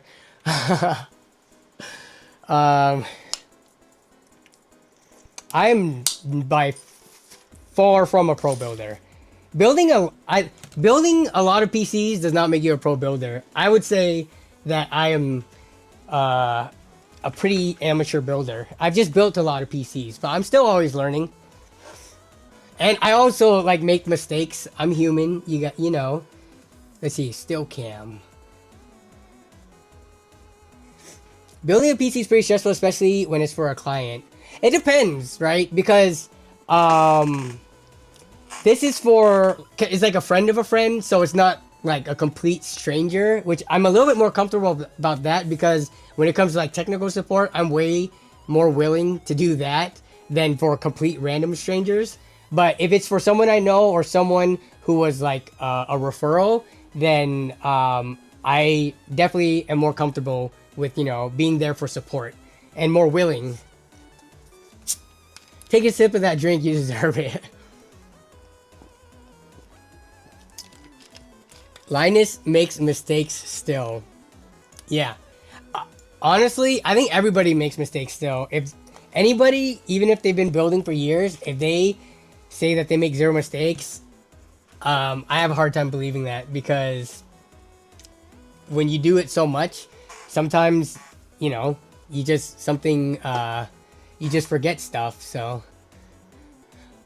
Extreme Zone 987 says, bro, what did he say? We'll blame it on Jason Whitmer because I think he left stream a while ago. Yes, it's all Jason's fault. At least your Thermalright included all 4 fan clips. The one Chris! Wait, I'm trying to think. Do I have extra fan clips from like extra leftover parts from builds? I guess not. I feel like you should be able to still with 3 fan clips, even without the zip ties. Okay, so Chris shared his story. Let me go to it. So here's Chris's story. Let's read this. Let me zoom in. So Chris's story says, my brother Zalman, my brother who goes by Zalman on Twitch and his games, got an RTX 5070 on a drop from Best Buy, which is very lucky, because those are still selling out instantly almost. MSI gaming OC model 650 stuck with NVIDIA for streaming and audio and video filters, which is understandable. There's Zalman. I've actually gamed with Zalman. We were in the same guild for Classic World of Warcraft at the launch in what year was that? 2019? The install went sideways immediately since it was so much bigger. So he got a graphics card that was way bigger than his existing 2080. Didn't fit in his H510 Flow case because the radiator in front reduced available GPU space. Picked up a Thermalright Peerless Assassin, okay, to get rid of this AIO. Switched to air-cooled, then to get the GPU in. Then it went sideways again. Thermalright mistakenly packed 3 fan clips. I feel like you could almost use paper clips to make clips to go on. But I needed to immediately resolve this, so I asked him for zip ties. But then he had too big of zip ties. So you had to spend time cutting the zip ties down to fit through the fan holes. Once done, sneaked them through the fan holes in the radiator and secured it in. He will order clips to properly fix it later on. Then when we were about to button it up, I test booted it. He picked up the front mesh and accidentally whacked the front intake fan and broke it. So now I had to remove the broken fan because it was super wobbly. Then button everything back up. Then finally, 3 hours later, just for a GPU replacement. Took 3.5 hours. And Chris has been building PCs for longer than me even. So I would say, you know, sometimes things just don't go right. But you figure out a way to move forward. Also, I would say the mark of an experienced builder isn't necessarily never making a mistake. I think it's how you react to them, right? I don't know the last time where something went wrong with a PC build where I was like, oh crap, this is unfixable. Like, well, for this one, it was pretty, like, not that bad, right? Like, okay, the fans didn't turn on. I knew exactly, like, what I missed and forgot instantly. But I've had other more serious builds where, like, on boot up, there was no image, no signal for video. SSDs aren't recognized, things like that. And I don't remember a situation where I've, like, panicked or freaked out when something didn't go right. Like, when you become experienced enough, you just go through the routine. All right, this is what we do. This is what we check, you know. And then you eventually figure it out. I don't think, aside from, like, DOA components, there's been, like, a PC build that has completely stumped me for a while. And if it did, then, let me think. Oh, actually, Logan's And I chalked that up to just like his power supply being questionable. So that one I couldn't figure out despite spending, you know, multiple days on that. But I never freaked out. I was like, oh my god, I'm not gonna be able to fix this. Like the solution was really easy. Replace the parts that are very questionable, right? So why not just use magnets to mount fans? Magnets are pretty awesome, but they could get, I mean, unless you, even with rare earth magnets, just by nature of like moving, like if you were to transport the case or like set it down, because it's like vertical and there's weight to the fan, like I don't know if even rare earth magnets would be strong enough to hold them in place. Like it might still shift around. Toasty Bros built 18 PCs in 6 hours today? How did they do that? That's 20 minutes per PC. Actually, I could see that. If I take 30 to 40 minutes, like normally, not trying to speed run it, 20 still sounds like pretty fast though. What was also weird is that the cooler didn't have a sticker on the cold plate. Sus. Chris, that's not weird. That was just someone who bought it, used it, and then returned it without all the 4 fan clips on it. If the cooler came with no sticker on it, that is a sign of it was not a brand new product.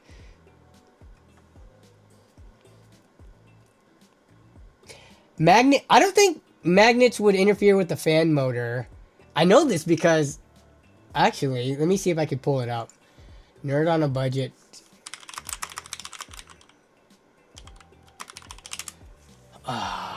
This one. No, it was this one. This build, I cut out holes in the in-wind case, and I put rare earth magnets on them. Where did I... PSU, cable combs. Where's the fans? Oh, here's the fans. So I did that. Do I show the magnets? Did I not show the magnets? What? But these fans, I put magnets on them. Maybe it's in the other video. We have over 600 vendors worldwide. There's a lot on our plate. You can't turn down the volume on ads?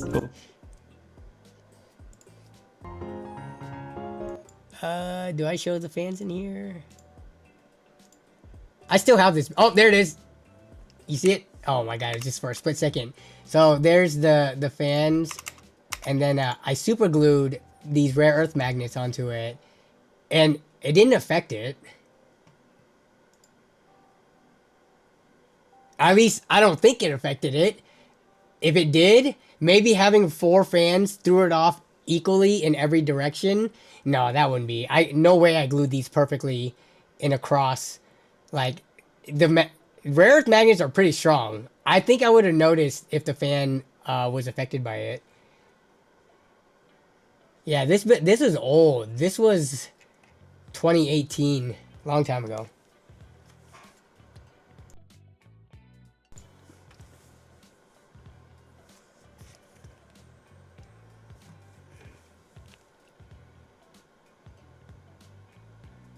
I once stabbed a small screwdriver into the back PCB of a 6800 XT out of frustration since I thought it was dead after repaste. Okay. I don't know if that's ever the proper response to PC hardware frustrations. Stabbing even if it is a dead component. So, you got mad, you stabbed it. Turns out you just didn't fully seat the display cable and it still worked. Well, good thing you didn't mess up your PC. Too much metal to risk using magnets? Yeah, I mean, actually, there's so many companies now that are like Thermalright. Who else is using magnets? To put the fans, the Unifan thingies. A lot of companies, I think, use magnetic parts. Actually... my what's it called? If you ever use these Wi-Fi antennas, they're I can't show. Can I show it? They're magnetic. Yeah. Like, yeah. See, they're magnetic. So I'm actually putting this right next to the rear exhaust fan. I don't know. I think it's fine.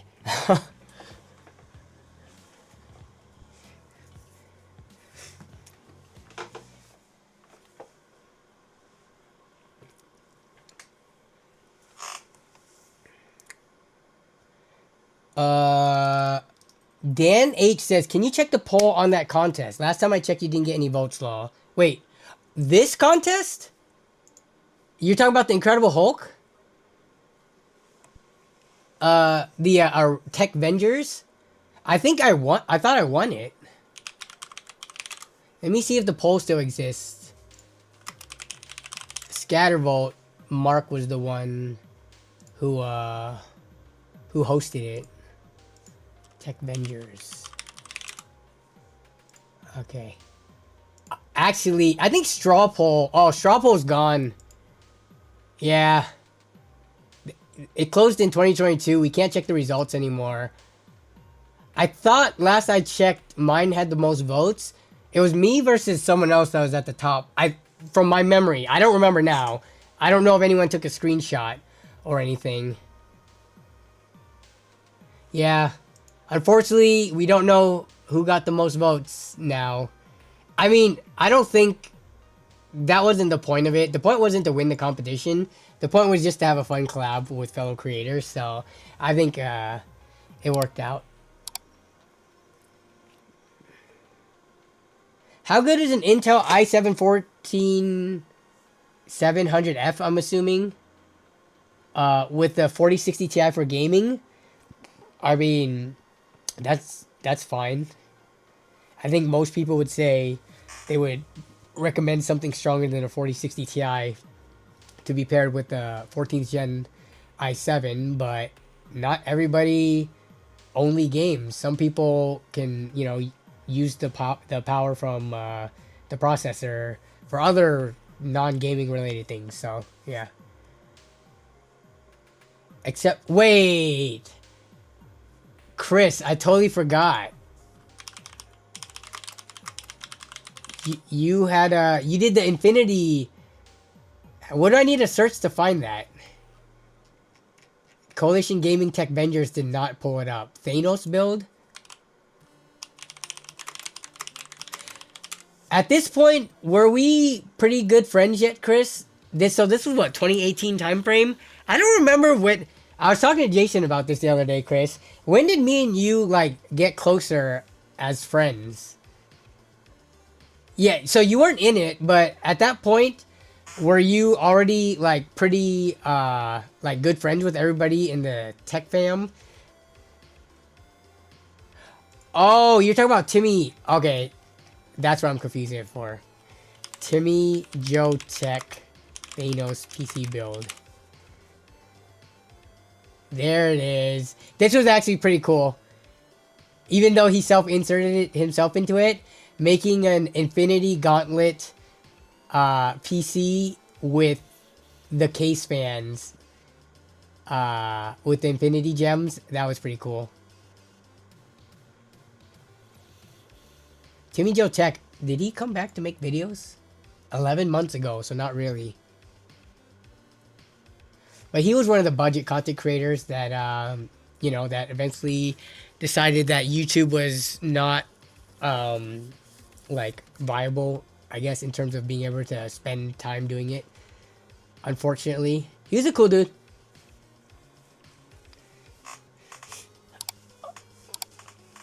I was the winner in your heart. Thank you.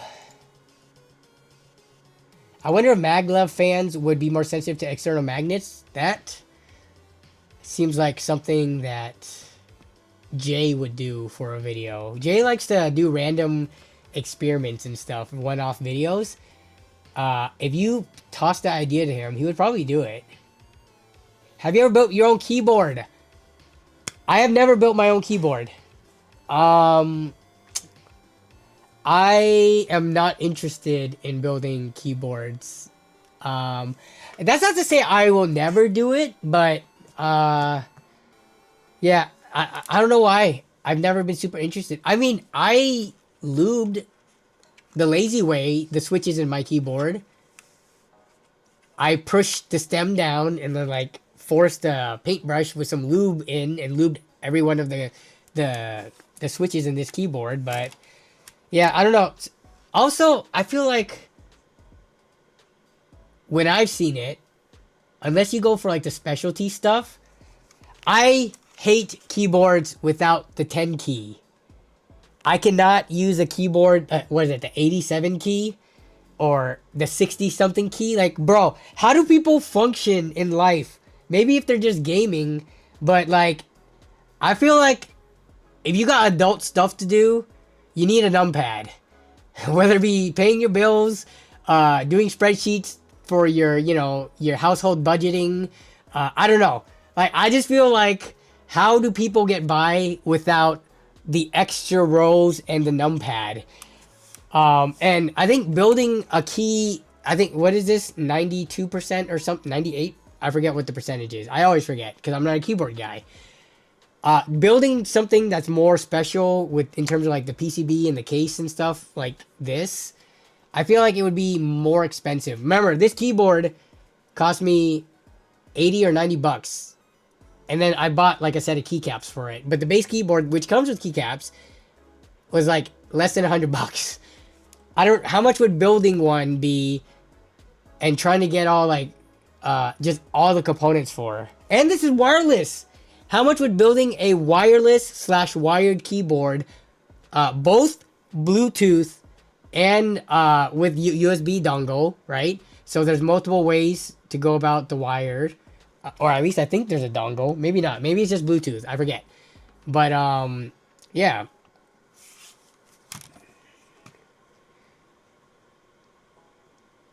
I agree. I used a 96. I'm on a 60%.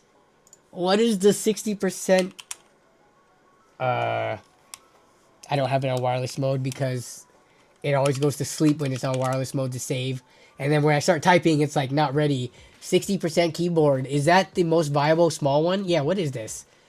What do you do with this? Aside game. Where's the insert? I guess you gotta go function if you want insert, page up, page down, home, print screen, end. I couldn't. Talking about lube and adult stuff, weirdo. We're talking about keyboard lube here. 10 keyless is a scam for sure. We need a keyboard with the any key. What is the any key?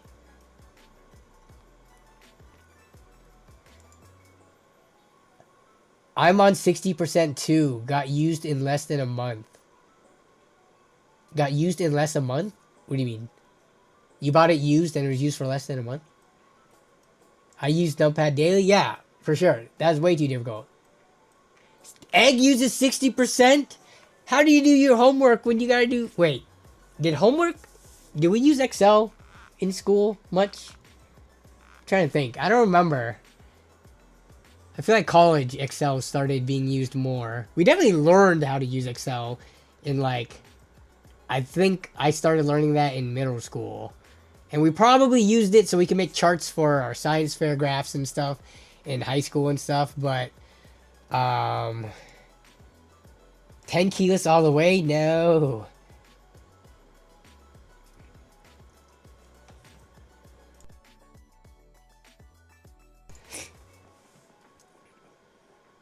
Ew, function sucks. Yeah, I'm on a 75%. I don't remember what each of these look like. Let me see. 75 keyboard. So 75 has... Okay, so they have like the insert and all that stuff on the side. Page up, page down. So you get a little bit more buttons. And you get your full... Yeah, this you don't even get your arrows, man. I guess you don't really need arrows unless you're doing spreadsheets. And... sometimes scrolling through websites if you're not using your mouse. No, but then you have page up, page down. But then you have to use function for that.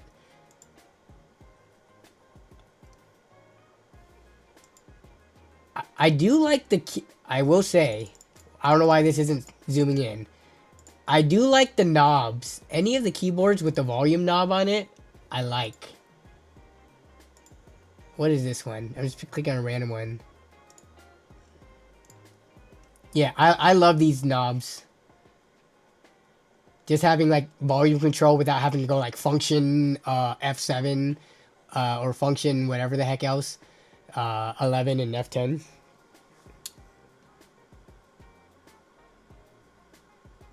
Daniel Owen just posted 5070 on MSI website for 550. Yeah, is that sold out though? MSI 5070 official website. I don't know. How do we get to this? MSI, here we go. Where's the buying section? Where is their store? Where to buy? I want to buy from MSI directly.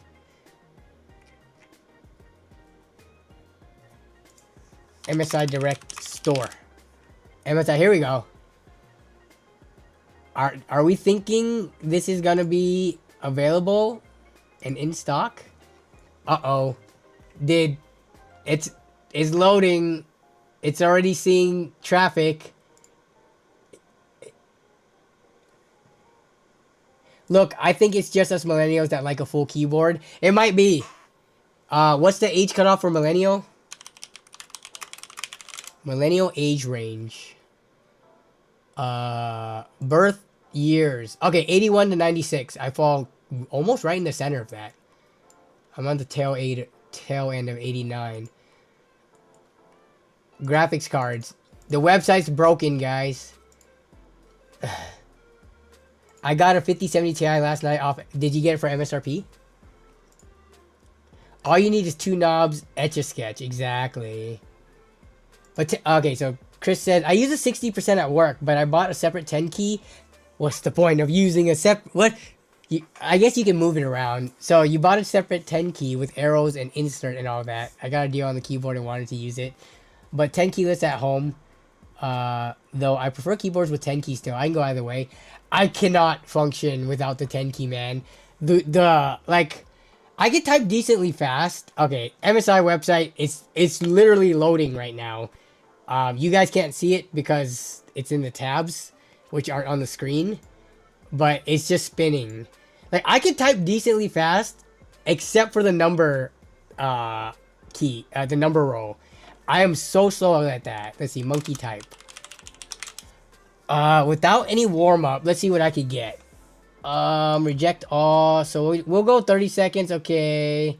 Words, quotes. We'll just go by time. But, all right. So much pressure. Okay.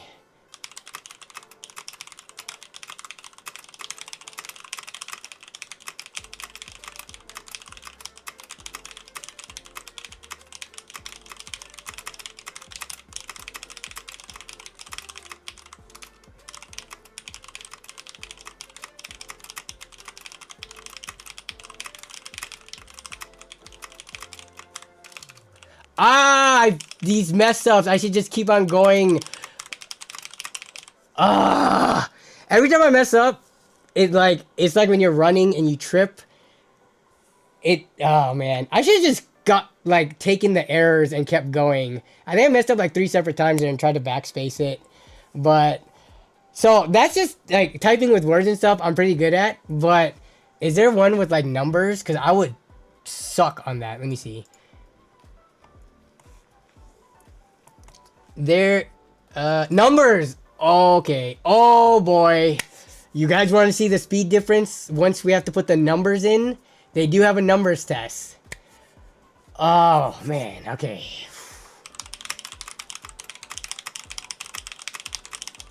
Oh, yep. We're just gonna go. We're not gonna backspace this time. Begin during great hold fact. Okay. Where's all the numbers at? 3 9. I'm going to the... Oh, and I still messed it up. Come on. 87. They only... And I cannot do... I'm telling you. The numbers trip me up. Okay. Yeah. Like, pretty dramatic difference and accuracy, like, went way down. And they didn't even throw that many numbers at me. I'm surprised they didn't... Yeah, what the heck? Why would... I guess most people don't type a ton of numbers. They throw in, like, realistically the amount of numbers you might type when typing a paper or something. I don't know. Try alphabet under 4 seconds. Okay, wait. You mean 4 seconds? 4 seconds. Okay.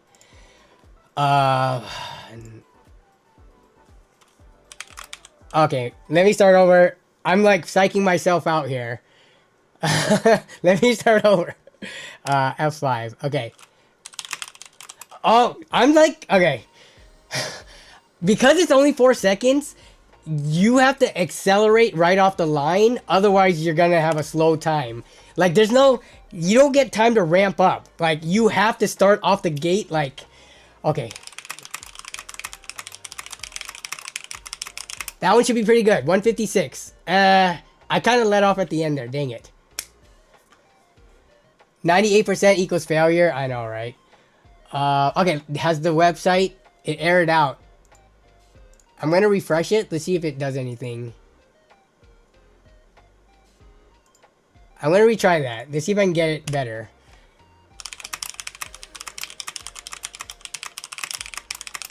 $156. Pretty consistent, at least. Yes, and stream anxiety is real. We're going to go one more time. If I get 156 one more time, then I'm consistent.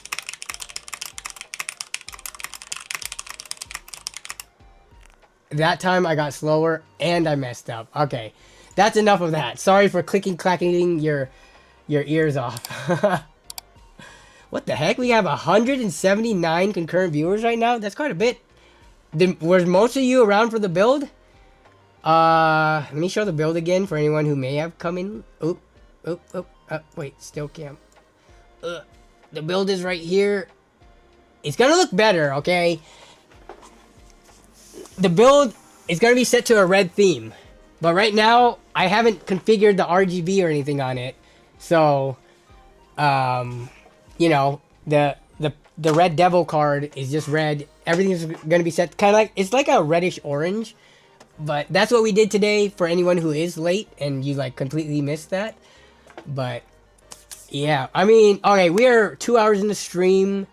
Unless we have like some, I don't think there's anything newsworthy like upcoming releases, rumors to talk about. So we can just chill for a bit, and I'll probably try to end stream at 7:30, which is in like 20-ish minutes, 23 minutes. So just chilling with you guys tonight, because the last like 3 weeks, I swear, I've been really bad about keeping up with chat. So hit the NOS, yeah. Don't hit it too soon though. Too soon, Junior. MSI got the hug of death. Yeah, dude. I can't even. Oh, actually, let me see. Whoops, wrong one. So we go to the Falcodrin. This is the Discord for if you want to track. Let's see if they caught the drop. So 50 series. Oh my goodness. So this is yesterday. Did they not catch the MSI drop? 5070 Ti. Let me see. 614 drop detected. MSI 5070 Ti. All product links hidden. Also, okay, so they did catch it. 614. Oof. That was like almost an hour ago. Just buy a graphics card. It's not hard. Yeah. When I took typing class in high school, the teacher would get mad if your wrists were resting on the keyboard. How do you rest your wrist on a keyboard? I mean, usually, like, on the keyboard? Or you mean on the table? Like, if there's a wrist rest, you would put it on there. But how would... If you rest your wrist on the keyboard, your fingers are too high for home row, isn't it?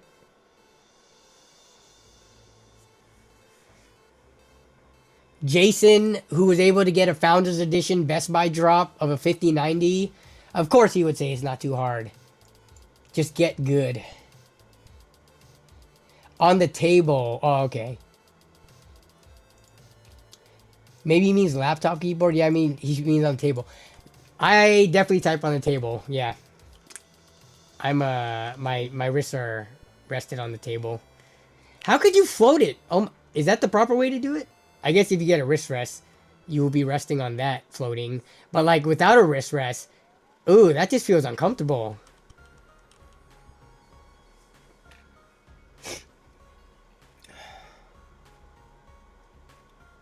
I think the build just went to sleep. How long has it been since I stopped touching it? Or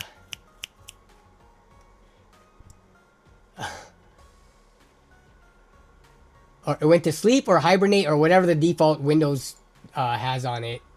But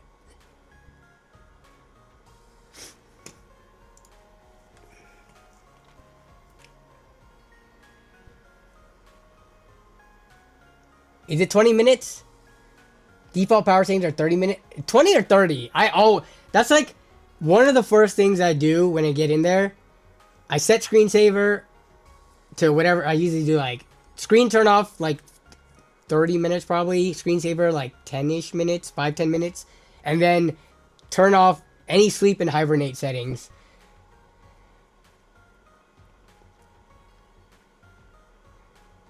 What's the point of having a wrist rest then? Yeah, it's better just to have your hands elevated. But we're all lazy. Oh, speaking about typing, do you guys bottom out when you type? This is like not a new concept to me, but when I first learned about it, and because I'm not a keyboard guy, I don't talk about it much. But like, apparently there are people out there who don't bottom out the keycaps and the stem and the switch when they type.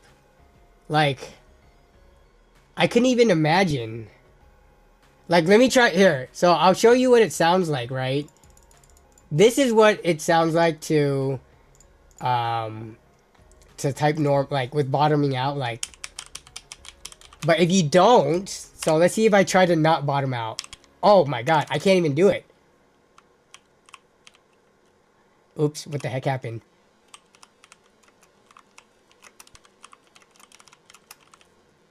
Oh, it's a 4-second test. Whoops. I have to how do you not? I refuse to believe there are people out there who can do a whole monkey type test without bottoming out. Anyone in the chat right now does not bottom out when typing. Bottoming out, if you guys don't know, means like going as far as you can when you press the key. So like, because usually the switch activates, you know, before the stem is fully pushed in. There are some people that just press only till activation.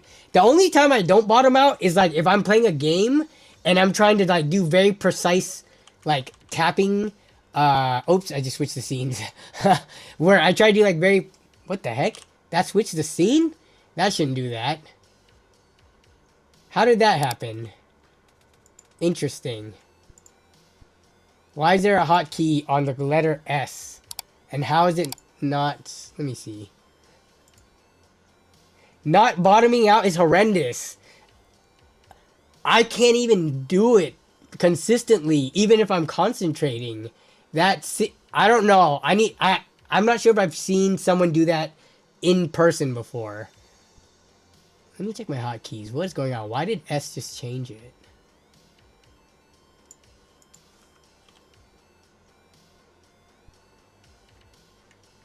Interesting. That should not have happened. I need to look into this. Wait, let me see. Oh, it only does it when I have OBS selected. Interesting. Okay, it must be an OBS specific hotkey. I had a manual typewriter and the keys had to be bottom out or else it wouldn't type. What GPU do? Oh, Drifting Fox. Sorry. All the specs are in the build, but this is a Ryzen 5 7600 build, 2 terabytes of solid state NVMe storage, RX 6700 XT, B650 Aorus motherboard, Phanteks XT Pro Ultra case, MSI Mag A650B power supply. I don't think I missed anything. Oh, Thermalright Peerless Phantom Spirit. I need to get used to saying Phantom Spirit. I keep on thinking Peerless Assassin because they're pretty much like the same cooler, but Phantom Spirit, Phantom Spirit. I've used more Peerless Assassins than I have Phantom Spirits, so I need to still get used to that. Is a 1660 Super i5 11400F a decent PC for starter? So the 1660 Super is getting a little old. It's around the same performance as like a GTX 1070 Ti, which can play 1080p games. And you're gonna have to play on low if you're trying to play AAA, like brand new, like Assassin's Creed. I haven't even tested Assassin's Creed with non-ray tracing graphics cards. Does anyone know if Assassin's Creed is it like Indiana Jones where it won't even run unless you have a ray trace capable card?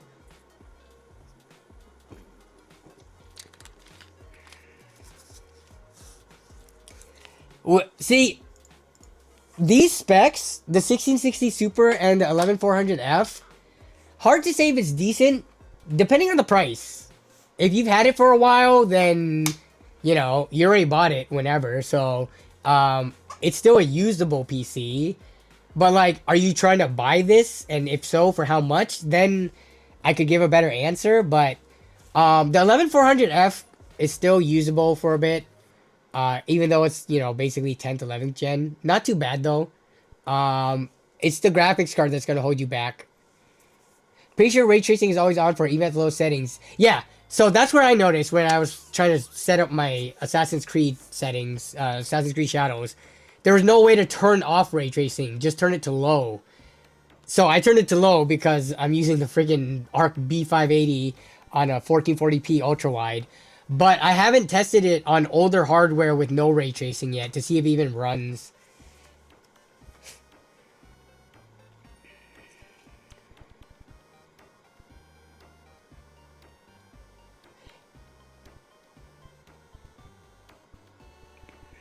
MSI site works now? Okay, let me see.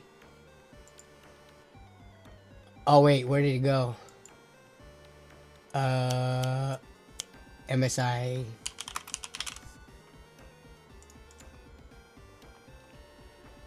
Graphics cards, let's go. It does work now. Oh, what? The 5070 for $550. It's available, I think. Let me see. This is the Shadow one. Add to cart. Oh. Oh, guys. If anyone's looking for a 5070.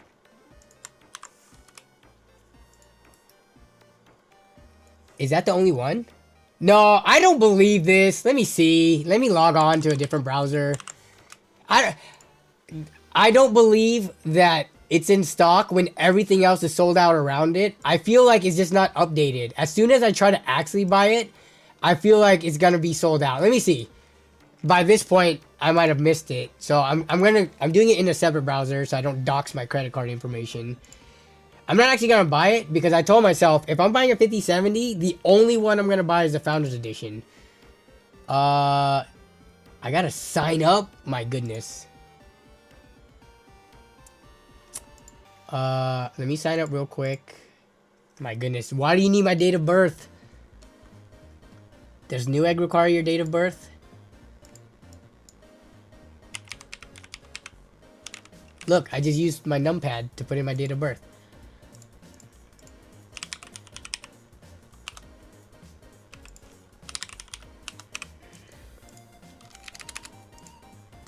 I agree. Yeah. Oh my gosh. CAPTCHA. I'm not gonna get this card. There's no way.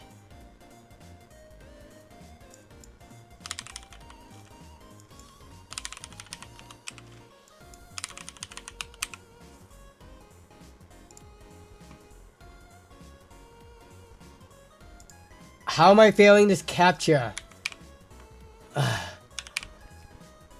19 plus 2 is 20. The email has been taken. Apparently, oh my god. I already have an... I'm dropping the ball here. Trying to check out. Can you not check out as a guest? There's no way to check out as a guest. I guess that prevents the scalpers. Red 13. Thanks for the kind words. Says, I love you. Is this Red 13 like from Final Fantasy? Or is this unrelated? It wants to sell your info to the data brokers? Yeah. Still a bit. I'm trying to sign in. How is there no quick Google email address sign in? Oh, there is. I just had to click on sign in. It refused to connect. Bro, they really don't want me checking this. Google trying to connect via email because I'm logged into Chrome on my email. It doesn't want to let me in. I wonder if it's because of I wonder if they did that on purpose.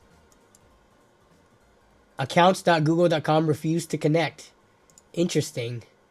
Anyways, if this still existed, there's no way I'm fast enough to get it. But you guys could try. Is anyone even in the market for a 5070 in the chat? Yeah, I'm clearly a bot. That's why I can't bypass their simple system to log in to see if I could buy this thing. Oh, why aren't you doing the live that you had on 24? Oh, yeah, so people asked that before. I think I'm going to spin back up the 24/7 LAN party story soon. I took it off because I wasn't sure if it was affecting my video's viewership. Like, I don't know. If you guys haven't noticed, my videos have not been getting the algorithm love lately. I feel like I'm making similar content as I've always made, and some stuff that is actually pretty like good content, and my videos aren't even, you know, breaking 20,000. So I'm just like trying as much as I can to see like, is there anything I could do to help improve my, you know, my channel's performance as of late. So I tried turning off the 24/7 stream LAN party story stream, and that didn't affect anything. So I need to turn it back on. They keep one in stock, but make it impossible to go through the transaction. Are some of you guys trying to get through and you guys can't get through the transaction right now?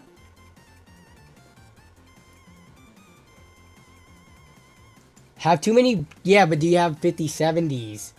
Because these ones are a little bit more rare than, you know, typical GPUs that people would often carry on hand.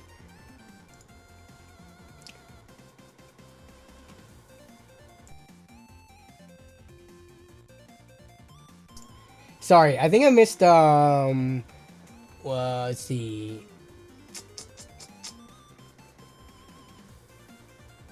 I found another, oh. So I think you are buying it. Okay, let me get back to you. The piece, that PC is $280 priced in Facebook Marketplace. $280 for 11th gen, assuming this is like the rest of the build that comes with storage, motherboard, power supply, case, RAM. Even if it has a 1660 Super, that seems pretty cheap.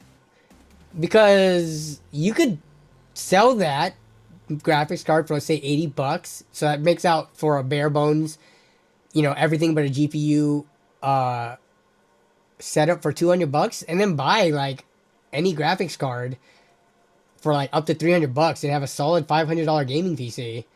If that's a full build, then that's not bad at all for 280. Yeah, you said there's 280? For a full build, assuming it's not completely crap everything else, that could be a decent deal. Yeah, well, get the rest of the specs. How much storage? Is it SSD? Is it, you know, 16 gigs at least of RAM? What power supply? What case? But that sounds pretty decent.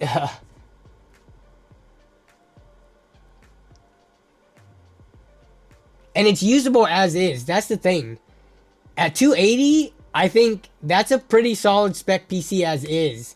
And it has room, assuming, right, that they didn't just use like a 500 watt or 450 watt power supply.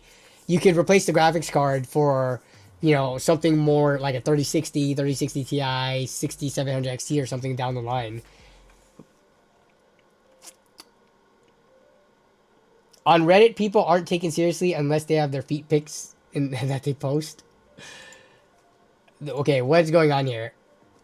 First of all, I don't know if there's anybody new to the stream that isn't subscribed, but we have the reminder just in case, because we are here every single Wednesday, same time, 5 p.m. PST until who knows how long. Usually 2 to 3 hours of stream lasts, but how do we have more people as we get to the tail end of stream? We've already done all the good stuff, like the PC build earlier on the stream, and now we're just hanging out and chilling with chat. But the people watching, the count is the highest it's been tonight.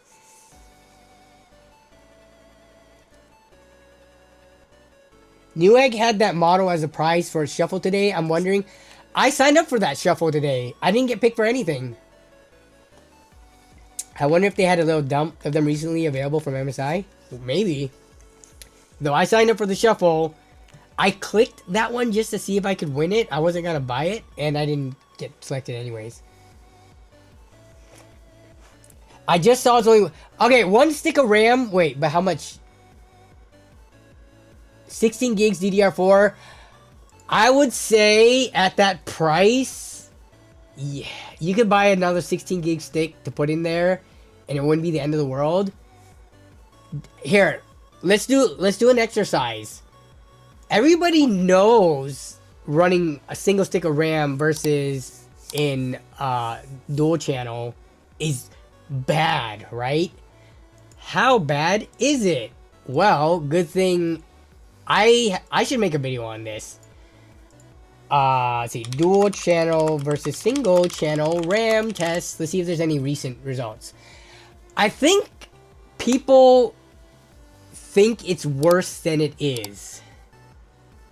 I'm going to say it right now. I don't know the results off the top of my head, but from what I've seen in the past, single channel RAM is not as bad as people say it is. It's not as good as running RAM in dual channel, but it is not like game breaking, right? So let's just take a look. Here we go. Ancient Gameplays. We trust this guy. Ancient Gameplays, very reputable YouTuber. He tested 1x32, 2x16, and 4x8. And I don't know if it's quad channel. I'm assuming it is. Oh, no. It's single channel, dual channel, and dual channel with both single and dual rank. Okay, so not quad channel. Let's just look at some of the comparisons. Does he actually show them side by sides, or are we just looking at graphs? So this is PC Mark. So this is just like computer performance, not even gaming, but 4x8 versus 1x32. This is like a CPU benchmark, which is affected by RAM. Ancient does really good content. He does a lot of testing. I like his channel a lot, and he has a very, very cool accent. But okay, this is not what people would expect. But let me see the gaming results. Assetto Corsa, 1x32, 2x16, 4x8. What's up, love? Huh? The storm is coming? Okay. Figure out what? I don't think it's gonna be that bad. No, we cannot protect our cars that aren't parked in the garage. Put blankets. The storm's gonna blow away the blankets. I think it's fine. I mean, okay, so apparently, off topic, Washington's supposed to be getting this crazy storm, like it's making news headlines and stuff like that. Anyone from Washington in here? Are you guys freaking out about this storm that's coming up from the south? We're supposed to get hit by a pretty, like, big storm, hail.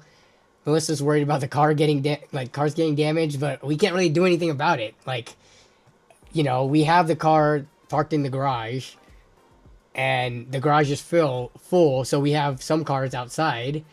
And there's nothing we can do. Great stream, Danny. Grats on egg. Peace, guys. Thanks, No Half Step In for the super chat. I appreciate it. The storm, are you in Fortnite? No, not a Fortnite storm. The Pacific Northwest storm that's hitting. My brother's in Washington. Surge protector check time. I am on my UPS. If we lose power... That was what... I was afraid, actually. I totally forgot about it. Because the storm was supposed to hit at 4, and then it got shifted till 8. I thought tonight's stream might have been canceled or got, like, ended abruptly because of the storm, but it hasn't hit yet. So, for now, I'm just chilling. But, look at those results. Something seems weird here. Single channel is doing way better than I'm expecting. And I trust Ancient Gameplays. He does a lot of testing. I don't want to get copyright struck, because if I play his video, I've gotten copyright struck for playing like other people's videos during the streams. And the sucky thing is, they take the 2.5 hours, all my revenue, if I get copyright struck for playing like 10 seconds of other people's footage. So I don't want to play the audio. But is there context to this? Why the single channel almost performs in some cases better than dual channel?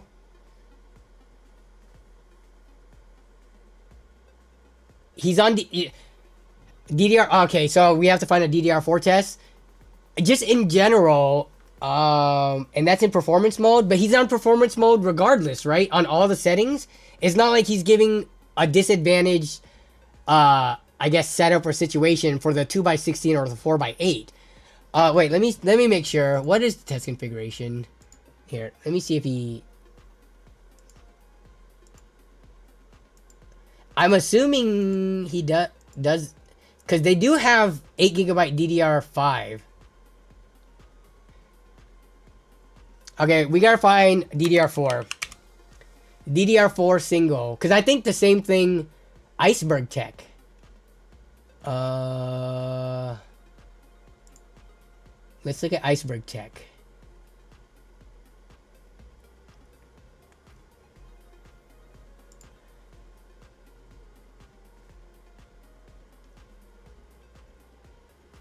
Iceberg Tech even put other people... We need to see the side-by-sides. Here we go. Single channel versus dual channel. Okay. I mean, you don't get to 81,000. I mean, I guess... I'm saying I trust these results. Because I don't want to dig, like, a ton for them. But... 355 versus 324. Go away, pop-up. So... Okay, this is more in line as we expected. And is this DDR4? 2022? Yeah, this should be DDR4. This is just Fortnite, but it's in a title that has, like, you know, high FPS, which is more CPU intensive and would be more intensive, if anything, less load on the graphics card, more on the CPU and RAM. So you do take a hit, but would you say these results compared to this is not playable? I think that's fine, right? If it's cheap enough, and a build is single channel compared to dual channel, I swear, like,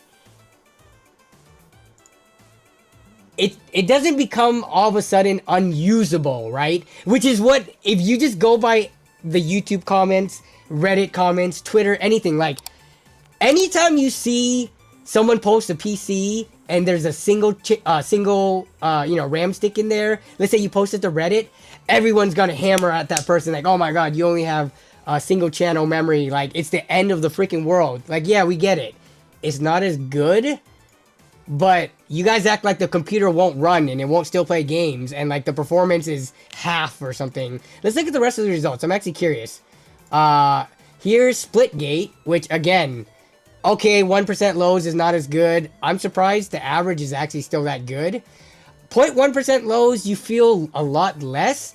0.1% lows get affected by, like, the smallest thing going on in your computer. Like, if Windows decides it wants to start searching for updates randomly before even starting to apply the updates, it'll affect your 1% lows. But I would say this is still playable. If the 1% lows was like 10 FPS, then yeah, I would say that's a problem. But this, for single channel, it's not that bad. Ideal? No. Convenient? Yes. Wait, what? Ideal? No. Convenient? What are we talking about here? I don't see the issue with having a single stick and adding one later. Yeah. I mean, let's look at the rest of the results, though, because it might be game dependent. Here's Apex Legends. Similar thing. Somehow single channel beats it. How many tests did he run? The 1% and the 0.1% track, but interesting how single channel averages was better with single channel. Here's Call of Duty Warzone. So this is about... What I'm trying to say is, guys, there's so many, like, talking points and just beliefs that people have for PC hardware. And I think it stems from not, like, actually building and testing PCs. Like, the amount of times I see people say things on Reddit that make me lose my mind because of, like, their assumptions. we could even test it one of these days. I could post a PC picture, like I just built this computer and have 1 stick of RAM. I guarantee you the majority of the comments are going to point out the single stick of RAM as if it's the end of the world. Here's Cyberpunk. This is fine. This is why I barely go to Reddit, says Kel130. Again, I love Reddit. It is such a good source of information, but I agree with you. It could be super toxic and like a cesspool sometimes. You just gotta weed your way through it. Yeah, there's a lot of people on the PC related subreddits that confidently are wrong about things. And anytime I like enter a conversation or like post something on Reddit, I never come at it from like an all-knowing position. Like I definitely, you know, I say things like, oh yeah, you'll most likely see this or that. Like I never say it as an absolute because I don't have that person's hardware configuration exactly. I don't know for sure what's gonna go wrong, but based on my knowledge of, you know, from me building computers and testing and stuff, this is what I think would likely happen when I give my 2 cents. But some people on there are just like, they act like they're the smartest people in the world and they couldn't be any more wrong. Like, it's pretty bad. I actually have a video coming up about something like that. It has to do with fan configuration too. Like, people were roasting this guy for how he set up his PC case and how unoptimized his fan config was. I typed about it. Someone disputed what I said. So then I went over to my computer. I put that configuration and then I reported back with the results. And I was correct about it. But now I'm going to make it into a video because they roasted the poor guy and now I'm going to defend his honor. Most people on Reddit really have like 1 or 2 builds under the belt, so mostly just repeat. That's not just Reddit though. I've seen this on Twitter and the YouTube comments. You know, if I made a video using single channel memory, which I would never do because if you're doing a DIY, it doesn't make sense. It costs like the same. But if maybe that's like, I could do that. I could test that actually in a video. I can make a video, put the single channel in, and then at the end, do a comparison with both of them. And most people would have already written their comments calling out my single channel memory usage before even watching the whole thing. And then that would be a good gotcha for them. But no, yeah, that's what I've noticed in the PC building space. There are people who actually don't know what they're talking about and they just parrot what they hear their favorite content creators say. Like, you know, every content creator out there, I don't think I've ever like talked about the disparity between single and dual channel. I always do builds with dual channel and stuff like that, but I've never said like never run single channel. It's a game breaking mistake, you know, stuff like that. Like even before I looked up these results, I knew ahead of time when we got onto the topic of single channel memory that it wasn't going to be that bad. I'm curious though. I feel like with like with each generation of memory, it might be worse. Like DDR3 might be a lot worse. I wonder if that's like a parrot talking point from DDR3 or DDR2. I could have sworn I've run DDR3 single channel, not on purpose, but in the past. And I didn't notice anything too crazy off about it. Might have to revisit that.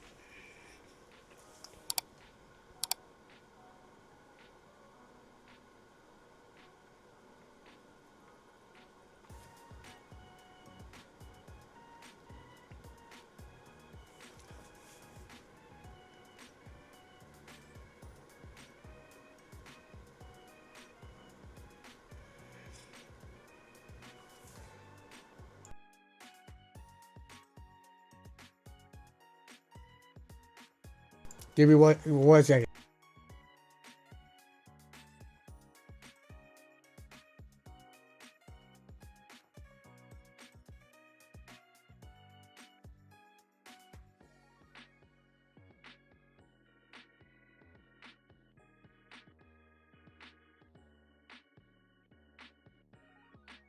Okay, good. I did actually mute it. That was a lot came up from that cough.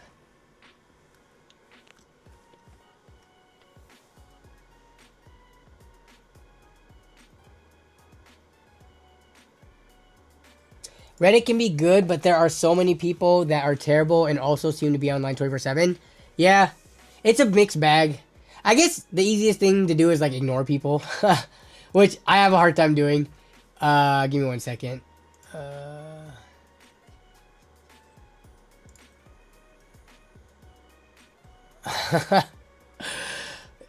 Jason, should I ask the question in a very discreet way regarding the situation?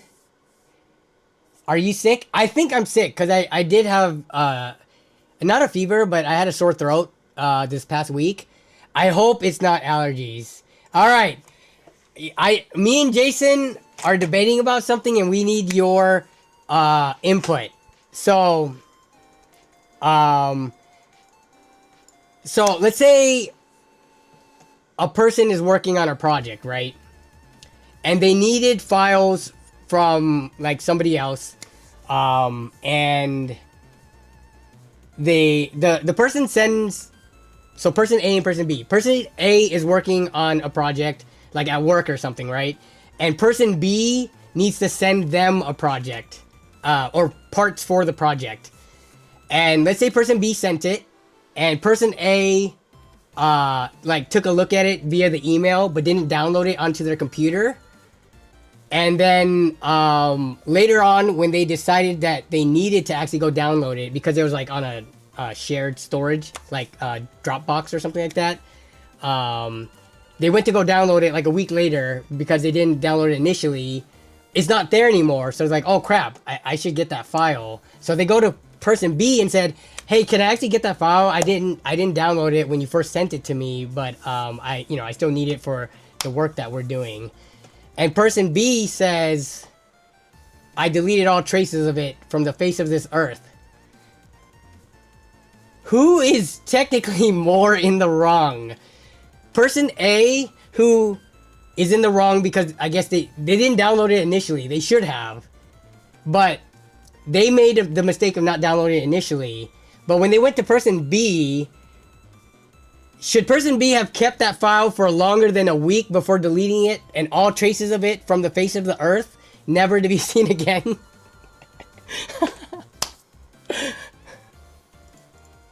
You both should have backed it up. Person A couldn't even back it up because they didn't even download it. So it was definitely person A's mistake. But going to person B, should person B have kept it for longer than a week? I don't know. Maybe I'm just a file hoarder, so it depends. Both are equally wrong, okay? It's probably recoverable, TBH. What's the... I mean... depending on how you have your backup settings, I guess. Deleting stuff is wild to me, but I'm a file hoarder. Same here, Evotech. Literally, I'm a file hoarder. You guys want to see some of the forum sigs I made when I was like in high school? Let's see if I can find those real quick. I'm proud of my forum sigs, man. But yeah, deleting... everyone sucks equally. Person A should have gotten it and confirmed they got it from person B. Person B should have confirmed A downloaded and checked it before deleting. It sounds like both persons didn't care enough. They're both at fault. That is true.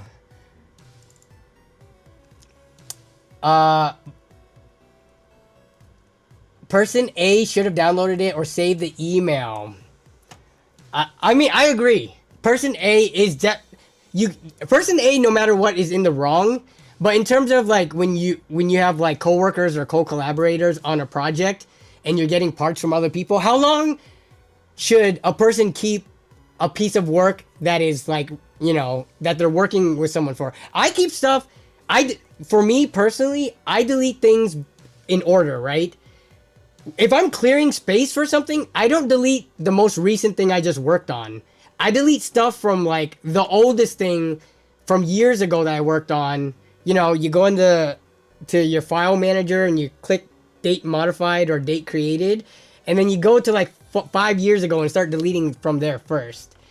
What What did Tony Martinez say? Tony Martinez says, person A should have done their job, fire them. They're trying to do their job. They need all the parts to do it. Person A, because 1 week later is crazy. To be fair, person A was on their phone. Or they first saw it on their phone. So they didn't download it on their phone. And they were supposed to download it on their PC. Where is this?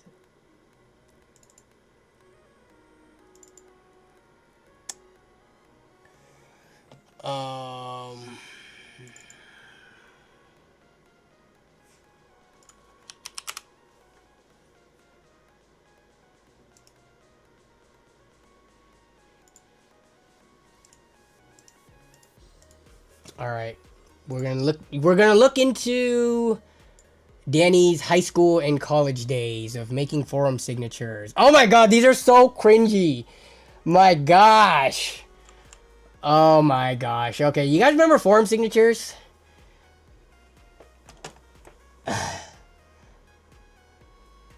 A week later though, I guess depends how time sensitive the project is. Somewhat time sensitive. You should do a poll. Okay. Okay, yeah. Who's more in the wrong and equally wrong? Start a poll. Who is more wrong?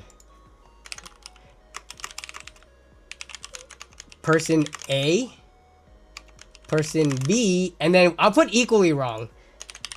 Because I feel like some people might put that one.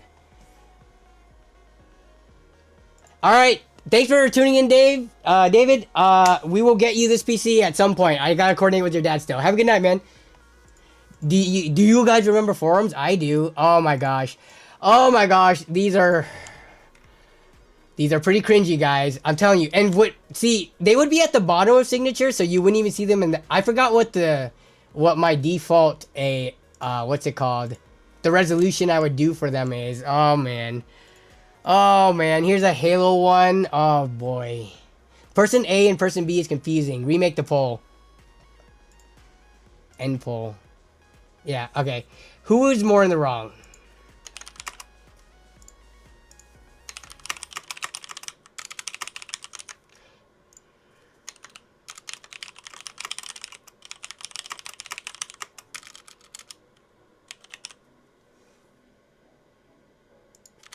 Okay.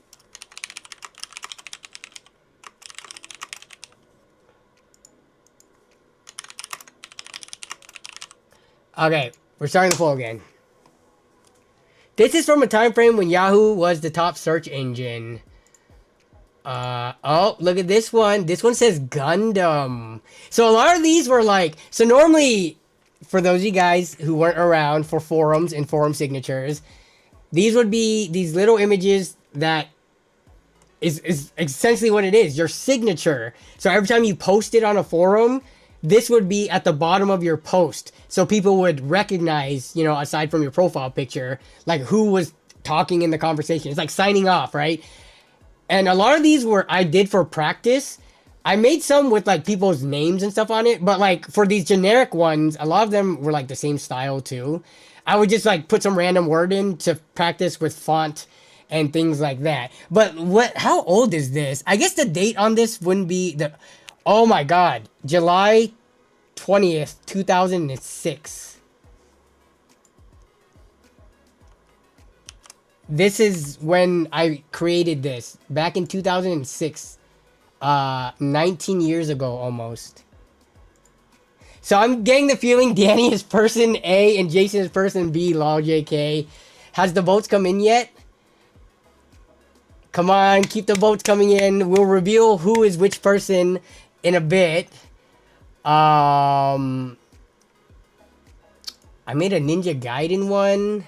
Okay, where are some of the cooler ones? Oh my god, Silk Road Online. Did you guys ever play Silk Road Online? This was back in my MMO searching days. Like, when was this one made? I love how... This is why I love, like, never deleting files.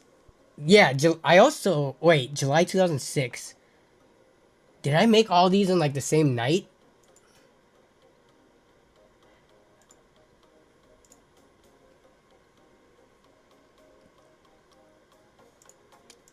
Here's a Mega Man one. Or Zero from Mega Man. Let me see. Oh, we got a Final Fantasy X one. What year was this? Also 2006? I mean, they all look the same, but, no, this one was in August of 2006. See, I made ones for my friends, too. Like, where's Jan? Oh, God, this one's so bad. I don't even know what... This is Jan from Land Party Stories. I use these on MySpace, actually. So, here's my friend Jan, a.k.a. Man Karate. Oh, God, some of these are so bad. Here's Jesse's. My buddy Jesse from Land Party Stories. Bro, people wanted a SIG. Oh, here's my buddy David. Look, this was before I got good at making them. Ew, I was still with an X in 2006. Yeah, both are wrong, but not equally. No, yeah, wait. Didn't I put who is more wrong? So, but you're saying both is wrong. Okay. Anybody else from the Land series? No, I don't think so.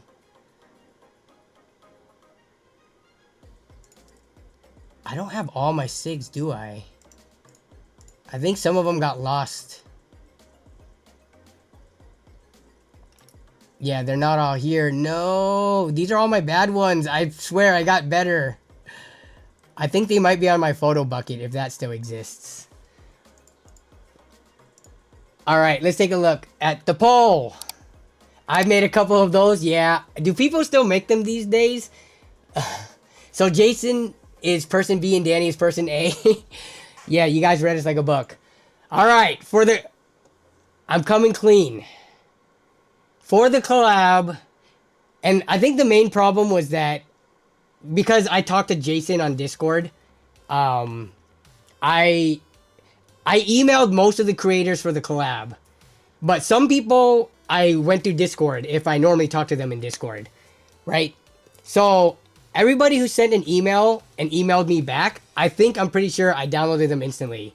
But Jason, when he sent his, I checked my phone and it was a Google Drive file, and I watched it and I told him, good job, like you did a really good job on your response, your submission. And I didn't download it because why do I want that on my phone? I meant to eventually get to my PC and download it. But then, look, I'm dealing with like 13 other creators for this collab, right? It's me and 13 other creators. It has been a story trying to get everyone to get their submissions in. But by the time I got to my computer, it wasn't even a full week. I could have sworn it was like 5 days later. I think like today or yesterday was a week, but I pinged you about it a couple of days ago. So I think it was like 5 days after the fact that he gave it to me. And the file was already gone. And so I told her, I was like, oh, hey, I didn't get to download that. Can you re-upload it? Because like, it's one thing for it to be gone from Google Drive. For him to say it's not on his computer anymore and he doesn't know if it's on his like NAS backup server. I'm like, wait, what? Why would you delete something for a video that's not even released yet? So I know I'm in the wrong, okay? I'm in the wrong for not downloading it instantly. But I feel like this is something that would be pretty, like, this is something that could occur in like a normal workplace environment pretty commonly. And normally you would go ask, hey, can you resend that? I didn't get it the first, or like I didn't download it the first time around. It would normally be like, oh yeah, sure, I still have it on hand. So I get that I'm wrong, but I feel like we are both equally wrong.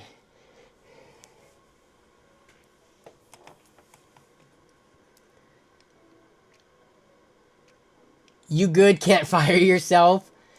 So the votes come in. Person who didn't download the file ASAP is more wrong, got the most votes, is more in the wrong. Both equally wrong, got almost a third of the votes. And person who deleted the file ASAP got the least amount of votes for being more wrong. The only reason I didn't have it immediately is because my server was unplugged due to the construction in my home. Oh, I don't care about having it immediately. Just having it at all, though. Wait, did you find it? I saw you sent me a message. You didn't re-record it, right? Let me take a look. I will keep this uploaded. Okay, I'm downloading it right now. I'm downloading it right now. Is this the original response? I don't even remember if you had your mic in your face. Let me see. Yeah, I think that's still the carpet, right?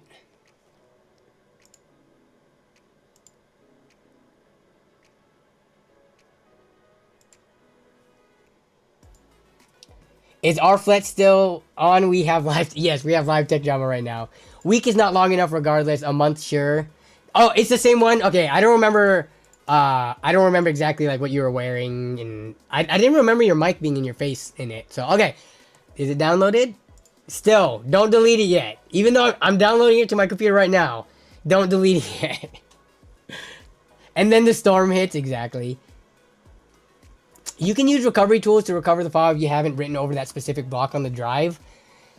What's the best recovery tool? I've actually never had to recover like anything major like that before. I don't even... Is Macrium and Acronis, are those all... I use all those for like cloning stuff. I think they have recovery parts to them or something, right? But I've never had to use a recovery tool to like bring back deleted files. Jason says, I'm a type A person. Things get organized quickly. I respect people enough to not have to hold their hand and check if they downloaded something. Oh, okay. I don't know. Something... I don't think a normal person would delete... Well, you had it on your server, so you check out. In this case, it was on the server. You did not delete it completely. So when it comes to the poll, I am for sure in the complete wrong because you did keep the backup. But deleting a file that quickly afterwards, to me, that's insane work. For real, for real. That's diabolical. Wait, where's the poll? Did it end? End poll.